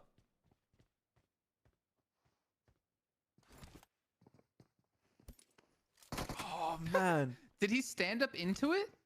Kinda. And also, when you throw a knife, it's got a little bit of an arc, right? And it goes down. So right over the ledge into Fearless's face. Wow. Stalwart, stop dropping here, bro. Come on. Bro. There you go. Oh, okay, wait, never mind. Wait, what? They're pushing the casino over the road one by one. That is just asking to get clutched up there. He's got a medkit too. And Fearless is still going to feed info from his position. Man, the knife to the face, though. I have never seen that. I've seen one pan throw finish in SEA a long time ago. And that's the first time I've seen a knife throw headshot. It's worth the hot drop for that. Actually, GG. It's worth the hot drop for that knife. Yeah. This is why we take hot drops. And he's going to revive the full team here. GG, not noobs. Take the win then. Again. That's 3 times they've won this to 1 loss. Stalwart, stop dropping there. Stop it. It's horrible. Voltrux, what are you doing here? Why do you want to 1v2 them? Stop it. Where is that? Power Grid? Yeah, west of Power Grid. Yeah, Chimpkin. I mean, that's what we expect to happen. We should see like the normal top teams. Yep. Big changes. Let's check out the map real quick. See what we're working with. This is last game, guys. Don't worry. We're not going to have the same finish. Give me a sec. Let me cook. There you go. 5 minutes. So here we go. These are the drops for a lot of the teams. So yeah, we do have Leo and 52 on the west of Power Grid. Having a bit of an encounter. R8 is going to have a clean entry point. Same for Regicide and Muerte if they go hard to the west with HORAA. Yeah, I'm not expecting much of this early game. It's not a very telling circle. You want to wait for phase 2, phase 3 for like making early assumptions of how the game is going to end up. If it goes west again, I'm going to be a little irked. Had a lot of drops here. 3 games. Or not a lot of drops, sorry. A lot of finishes, yeah. Yeah, in the valley or the cliff, depending on where it goes. Voltric going for the push then. I mean, he's having some backup of his team now. Is Liquid trying to get into a car, or is he just running away? He's just running away. Yeah. Good from Leo leaving it, though. It's not worth it. You're in phase 1. Don't take the fight. Stupid. Avoid it. Yeah, thank you for being smart. I appreciate it. But I don't think 52 want to play it passive.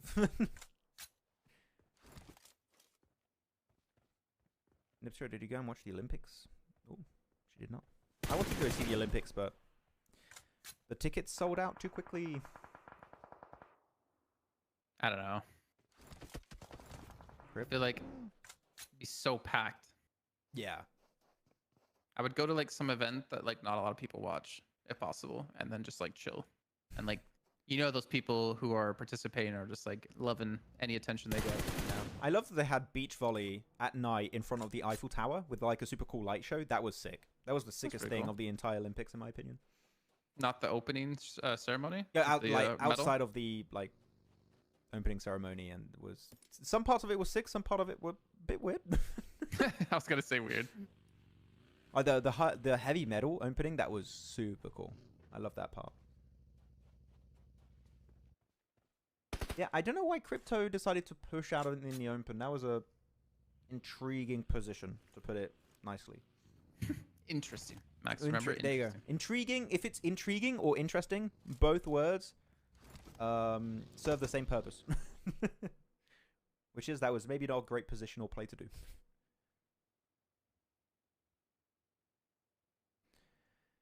But yeah, okay. Off to a chill start. Jason. I'm gonna ask a question. I was gonna say, come up with a question for the chat. No, I'm literally just about to say it.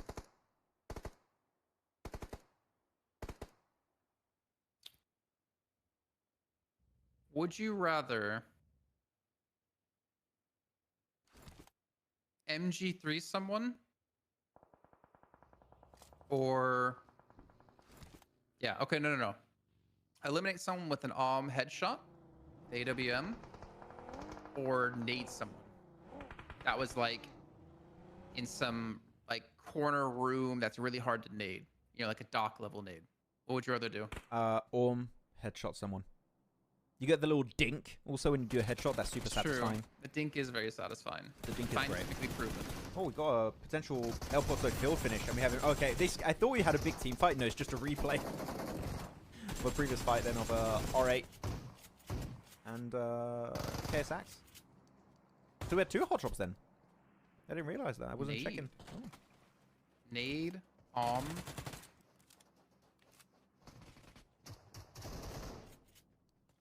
I feel like hitting one of those like dunk nades in some like really hard to hit room where you have to like predict where the person's at. I feel like that's so satisfying. It is. Like if you remember that dock grenade of last year, not last year, of last season. Exactly. In that one big warehouse and this one room that's super hard to hit, and he threw it through a window, hit a wall, went in the door, and just squad wiped the entire team because it was the last player alive. That was a sick one. That is satisfying. But the thing is, does he even know that Nade did that? Does he know that Nade did like the perfect kind of jump? I don't know. Bridge one, you mean? Not the bridge one, no. The because I feel like the warehouse one's pretty easy. Like, I guess you're saying, does he know it went in the roof? Yeah. Ah, okay, that I'm not sure of. I think he might have known that was the case. The bridge nade though, that one makes me a little bit sad because I don't know if he knows how good that nade was. He'll never know Like, unless he watched back. I'm assuming he got something clipped. Imagine you're doctoring the VOD review, and you see yourself doing that nade. Like, I'm a god. I'm so good. Pretty good. I love myself, guys. My cam froze. Oh yeah, my camera did freeze. Oh, what the hell? What's happening there? Wait, let me restart it. Are you guys gonna hit? Yeah. Camera got mad at you because it wanted to go to the Olympics. You didn't take it. Yeah. Well, I'm fixing my cam, guys. I want to see what your face was frozen on, actually. It's just me looking. Oh. That could have been way funnier. Like some of those screenshots that I send you when editing videos of your video footage. We're fixing it, guys.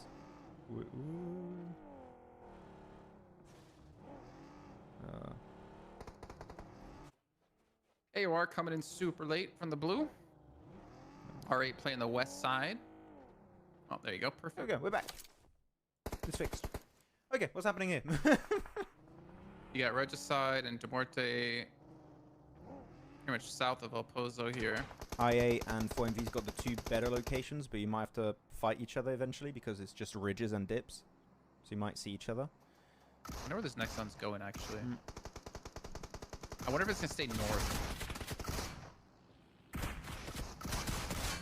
Cool. 4 man. Big DBS plays here from Striker. Not anymore, though. And alright, clearing again. 5 limbs, and they're going to get the res onto Zerich too. Still alive as 4. GG's. So, if you're here in the zone, Max. Yep. Let's go. Do you look to get out of El Pozo because you assume it's not going to be staying there? I would try and get out early. Now? Yeah, I would get out early. Maybe crash onto Falcon's warehouses, maybe onto Mr. Boro's location or the compound south of him from HORAA. But I think you want to maybe get out ASAP because teams are going to expect you to leave if the circle moves away from it, and you're going to become super predictable. So I would say so. You know what? While we have these like fights breaking out, I have another question for chat. You're talking about like orm shot, grenade, like hitting people with a grenade and stuff. What, in your opinion, guys, in the chat, is the best weapon in the game? I'm going to give you my answer. For me, it's the MG3. It's not even debatable, but that's just my opinion. What about you, Jason? Which is the best weapon in the game? Like, what's the most fun weapon? Or just strongest weapon. The best. Oh, I mean, M4. Yeah, but like, let's not take into account the spawn ratio of a weapon, right? If you have MG3 spawn everywhere, like, would you pick an MG3 or an M4? You know? Oh, I mean, come on. Obviously, I choose the M4. You'd still pick the M4 over the MG? Come on, no, you're on copium, man. Of course, I take the MG3. Nah. MG3, man, best weapon.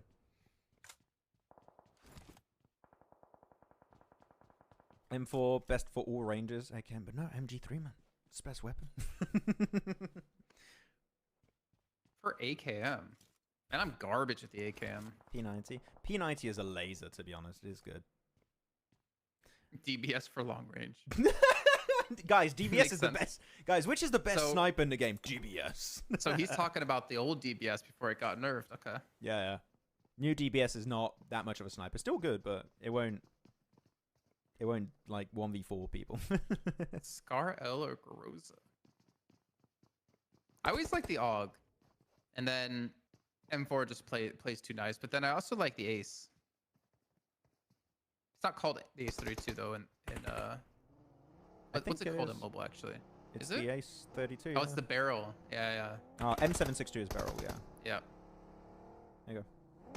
Got my Ace 32. 90 today, I'll stand my ground. Yeah. P90 is good. I just have this amazing relationship with the MG3. I've done so many 1v4 clutches with it. I just love that weapon to bits. For me, it's the best weapon. Neptur, how many, like, were you playing a bot match?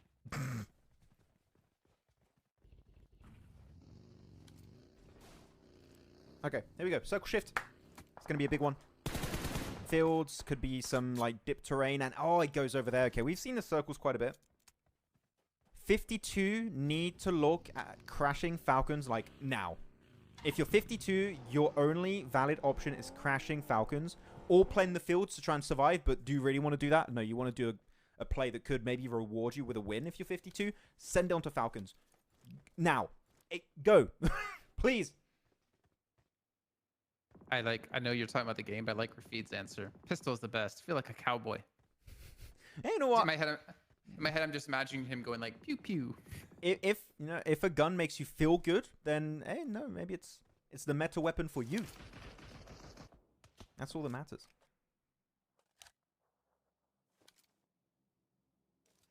No, but MG3 guys is the best. You guys are all wrong.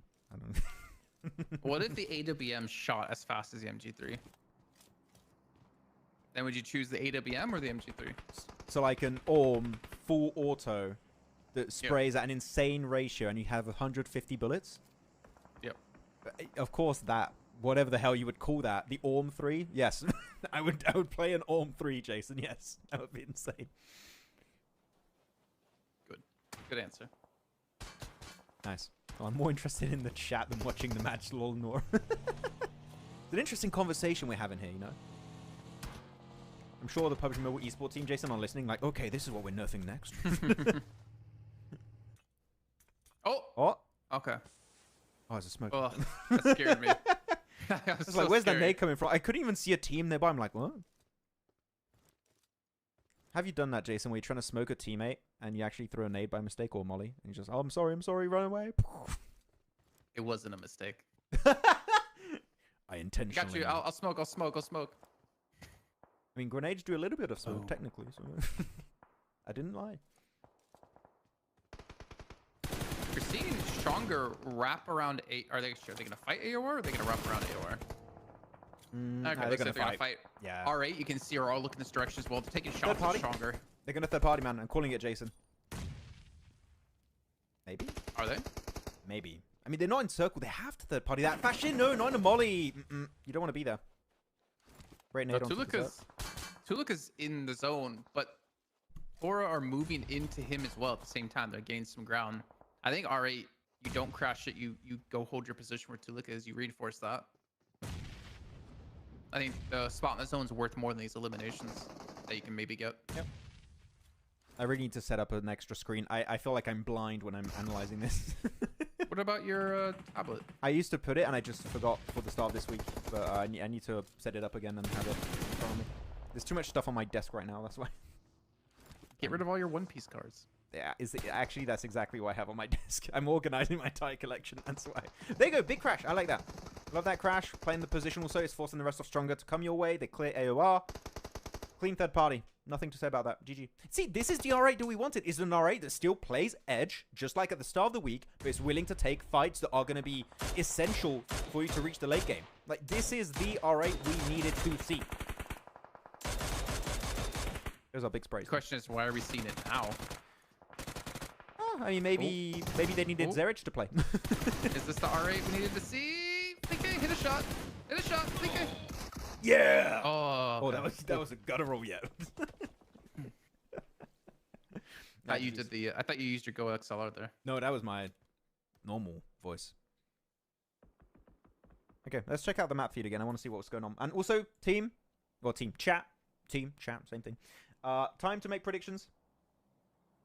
Time to call who thinks is going to be taking the dub. In this position. And not going to lie, I hope I don't curse them, but I have to go 4MV on this one, boys. They've got the compound and the ridge plate. If they clear the east, man, they're going to be golden. It was outside of game, I was going to say. Oh. I was saying, like, what you could do is just open the map stream on its own tab in its own separate window, and then just do window capture. And then you can click it on an OBS with a hotkey to, like, switch the map stream in and then take it out. Maybe I could try and change that. All right. But then you still wouldn't be able to see it, but it makes the transition easier for you. A bit smoother, yeah. But I'm just going to get my tablet next time. I'll just have the map feed so I can actually know what's happening. Oh, regicide. Can't really win this fight easily, especially pushing it to 3 people by yourself. So HORAA's going to clean this one up. All 4 left alive. Actually, they're not even going to clean up. They're going to leave them. It feels like HORAA have been recently thinking, you know what? We like what RA are doing. We're going to do that. We're just going to start sweeping edge. Well, they let Goose get away, but more important right now to get to the zone, obviously, with the blue closing in, then get that 1 elimination. Look at 4MV, though. They're pushing into 52. Yeah, that's it. That's what I wanted from 4MV. I want them to go and sweep the eastern edge. I'm surprised 52 have not yet crashed the Falcons compound, though. The warehouse and the longhouse is such a strong spot, and I'm surprised they didn't go. They just wait in the open, and they just get picked up by 4MV. Now, do 4MV go for the Falcons push now, or do they go back to where Rufus is? Because he's alone. He is super vulnerable right now. So you go back to Rufus. He's in such a good spot. Yeah. He has so much cover from the little dip around or that he's in. That's what I would do also. Are you picking 4MV2, Jason, or are you going for another team? I'd see how can you not pick them right now? Yeah. Maybe R8. They're on 10 eliminations, but everyone in chat is like 4MV, or Muerte for Hayden, and also DTS says HORAA that would actually on a really successful northern sweep and edge play. But now the thing is, if you want to leave this location, or you go down in the fields and you're going to be picked off instantly, or you go south into who's that R8. I think that might be the best option, is to fight R8, but they have to fight now. At least they still have 4 players, so just technically a chance to make it work out. What did Rafford say? I was about to say the name of 4MV, lol. I just saw the comment, lol. That was really funny. Yeah. Yeah, 4MV gonna have zone. Rufus is knocked at the moment. Set to rescue him, but Falcons are eventually gonna have to push into this. I mean, we're only in stage 5 again. Like we're so early on with so few teams left. And I mean, Falcons are still technically in the zone. Like they have a compound in the zone with the warehouse that they could use. We'll forget. He's behind the crates. He's fine. He's fine. Don't worry.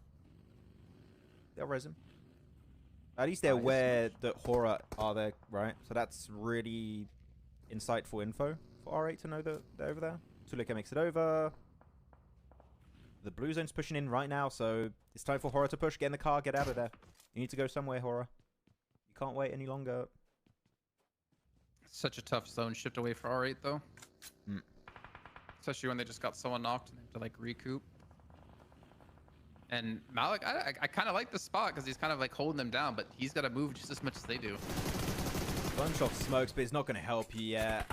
Wait, so they're trying to avoid the fight versus R8. They're trying to move ahead of them, which is also an approach I can respect, but it is again very risky in the dip. Because you have 9 nades, Naomi. 9 nades. Throw them over the smoke. Oh, man. If you got in a safe spot, those 9 nades would have been so godly. But I think he's going to get rezzed up. I think he'll be fine. That nade's going to hit him. And goodbye, Malik. It's just going to be no fear. He got so much info, though. I mean, it doesn't make up for necessarily him going down, but the info he gained of Laura's position, where they went, and how they were not even paying attention to him, he took advantage of that situation, I think, really well. Just unfortunately, he wasn't able to get more limbs there. Doc is jealous of Naomi's nades. Right? He's like, you're 9 nades? Okay. You have 9. You just He just has like an extra set, like a sensor where he sees how many nades people has, and he's like, I'm gonna go hunt them. My grenade sensor's tingling. You have a lot of Yeah. nades, don't you? Let's fight. 1v1 me. What's the highest amount of nades one player had in his backpack in competitive? I couldn't tell you that. Probably like, I don't know, 15 maybe? I remember we saw someone have like 25 first aids in a Sanhok once. That was the heel star, right? Wasn't it Rauf? Yeah, I think it was. I think it was Rauf, yeah. Just sitting there with 25. Yeah, no idea about nades though. Yeah. Or out. So we got I8, 4MV, Aura. We still have Falcons then. There's 2 players in the warehouse that I still think 52 should have pushed that. And Regicide as a solo in the field. Those are going to be your option, guys. You can make a new prediction. If your prediction is out, you can make a new pick. We'll give you permission. Do you give permission, Jason? I don't give fine? permission. I was going to say you're not going to give permission. I knew it. You gotta stick with your picks. If you want nades, loot actions crate. But if he's playing. I just don't see how 4MV don't win this Yeah. without bar any like major mistake that they make. It's such a solid bridge. Thing is, if you allow players like Naomi with that many nades to get close, those dips are going to get completely obliterated. You got to be careful. Just got to keep teams out of range. Also, with the SRK, nice pick. He's like, move, get the hell out of the way. Oh, the nade. Naomi. Oh, he closed the door. Nice. Nice. I was hoping he would shut the door on him. 1v2. Is he going to be able to get the res on Uzum? Yeah, I think they're going to get the res. But they've only got 10 seconds now before the blue pushes in. With the time the blue pushes in, I'd say this fight needs to end in the next 20 to 30 seconds tops. They need to wrap it up. What's stopping 4MV from getting involved in this Whoa. fight, so you can see they're already looking this direction.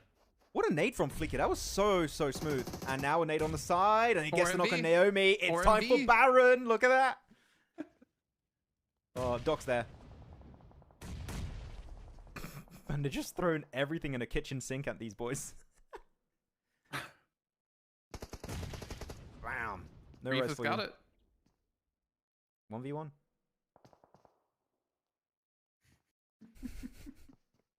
And Apex is keeping an eye on Icy because they know where the last player left is for Falcons. Wait, are they maybe over committing to this? Because I don't want them to give too much space over to Falcons. Like, they are keeping Doc up there, but are you giving too They much got space? Apex. They got Apex to spot them, and I think he might make a call soon because he's already rotating back with his team. Yeah. Nice one, Fleekit. 16 elims, man, for Ore. What? Yeah. 6 for Fleekit. 6 for... I didn't see the player that got 6, but there you go. That's the end for them. They get picked up for MV. 11 elims, and they do get 2 players knocked away then by Falcons. I did think that was a little bit of a possible issue for them. Do they know Apex is here, though? I don't think so. Because he's been kind of keeping an eye on them with a buggy. He was holding off thing while the rest of 4MV went to go take care of the R8 fight. I'm not He's sure. going to have such a strong off angle on them. They definitely can't hear the footsteps right now. They don't know he's over there. They might now, but yeah, he's getting prone. He knows they're close. And they got center, right? And they got circle. Well, they're not going to know he's behind. Unless he like messes up. They're not... Okay. Well, maybe they'll know soon. Well, look at it this way, Jason. Did Doc loot the crates of Naomi? If so, 4MV win. Oh, okay. Here it is. I mean, they're going to know they're now. Icy's got the DBS out. He's got to be careful of being shot from the back, though. The rest of 4MV can push in. No more Apex off goes angle. down. They confirm it at least. It's an Yeah. extra point. No more off angle, man. It's just a proper 2v3 currently. They are on a little bit of a dip, but yeah, look at that. 4MV again going to go wide on the split. Baron, if they know Baron is solo, push on Baron. He's the weak position currently of 4MV. You're still looking at 4MV to win it normally, but we're going to have a dead center finish on phase 9, and it is going to go somewhat towards those smokes in the middle is going to be the center of the circle, which means Falcons are going to have to go over the ridge. I would go in front. Actually, sorry, I'm being super analytical of this play. Play the ridge in front of Icy. Like, sweep the northern side, northwest side. That would be a good entry point, because then otherwise you just become too predictable to play. What do you guys do in chat in this situation? If you're Falcons, what's the play? I go back to lobby. I just disconnect. Settings, back to lobby. Are you sure? Yes. I mean, I really wish we could see the utility that 4MV have right now. Because I almost bet they're waiting. If they do have nades, they're waiting for the zone to close in on stage 9 before they start to throw them. Because they know where the enemies are going to be. Yeah. If you wait for the blue zone, it's just reducing the amount of mistakes you can make with those nades. You know that the amount of landmass covered is way smaller. So you just chuck it as they get pushed by the blue. Easy win. Icy's got M4. We know they've got also a DBS if they close that range. Yeah, there you go. 4 seconds. And get rid of this free cam. Give me some info, please. Closing. There you go. Look at the nades. They're going to come out. This is where we find out they have 0 nades, and we're like, ugh. Max curse 4MV quick. No, there's no way I curse 4MV. Like, they win these. Don't worry. They've got nades still. Neptura's Max Woman. Actually, if Falcons have smokes, they could block out vision of Reefus and Doc and maybe push on Baron or, like, just block out visibility of 4MV. But you got to do something, man. The blue's coming in. You become so much more predictable. Well, I mean, 4MV have center for sure. Like, they have this line set up across. When they see anyone go across these little ridges, they're going to know. But the smokes, the aggressive one out of top that landed is pretty decent. Helps block out vision, or at least force Doc to peek at a certain angle. There you go. Good smokes, blocking out vision. Making over in the ridge. Over in the dip. Now to the ridge. There you go. That's where they wanted to get. You need to play together. They're a little bit split. There you go. Regroup. Nice. Go in. Big damage. Doc gets the opening knock onto Icy. 1v3 for top here. And he's just going to get completely overwhelmed by 4MV. And that's going to be, finally, the 4MV win we have been praying for. And it's going to be a bit... Whoa, that much damage? How much of that damage is out of it? Like, nades? Jesus Christ. 3.2k damage. Woo! Congrats. No curse. Didn't happen, guys. This is weird. Our top 3 that last match. 4MV, Falcons, R8. It's almost as if that's how we kind of expected it to be. Yeah. So we're back to reality. Now who's the real Eminem? It's not back to reality. Oh, there goes gravity. My mum made me spaghetti. Yeah, pretty decent day. Yeah. We are seeing some improvements that we wanted to see, that we expected to see at the start. It took a little bit longer for us to get there. You know what? I am satisfied. Good smokes though from Falcons. I think they knew this is the only option to make it over that ridge, into the dip, over to the next following ridge that's closer to Doc and Baron. Those smokes were very, very pivotal, but yeah, I see. Got picked off first, and then we just go in the smoke, try and wrap it up. Yeah, GG. GG for MV. Love to If see it's it. a 2-on-2, maybe possible, but 2-on-3 is just too tough. Yeah. 7 limbs for Doc. Reefus on 1200 damage with 2 limbs. Baron, Apex, yeah. This is... I'm feeling more comfortable now in this PMSL. This is like, okay, it's not just going to be us throwing everything we learned from Spring out of the windows. Like,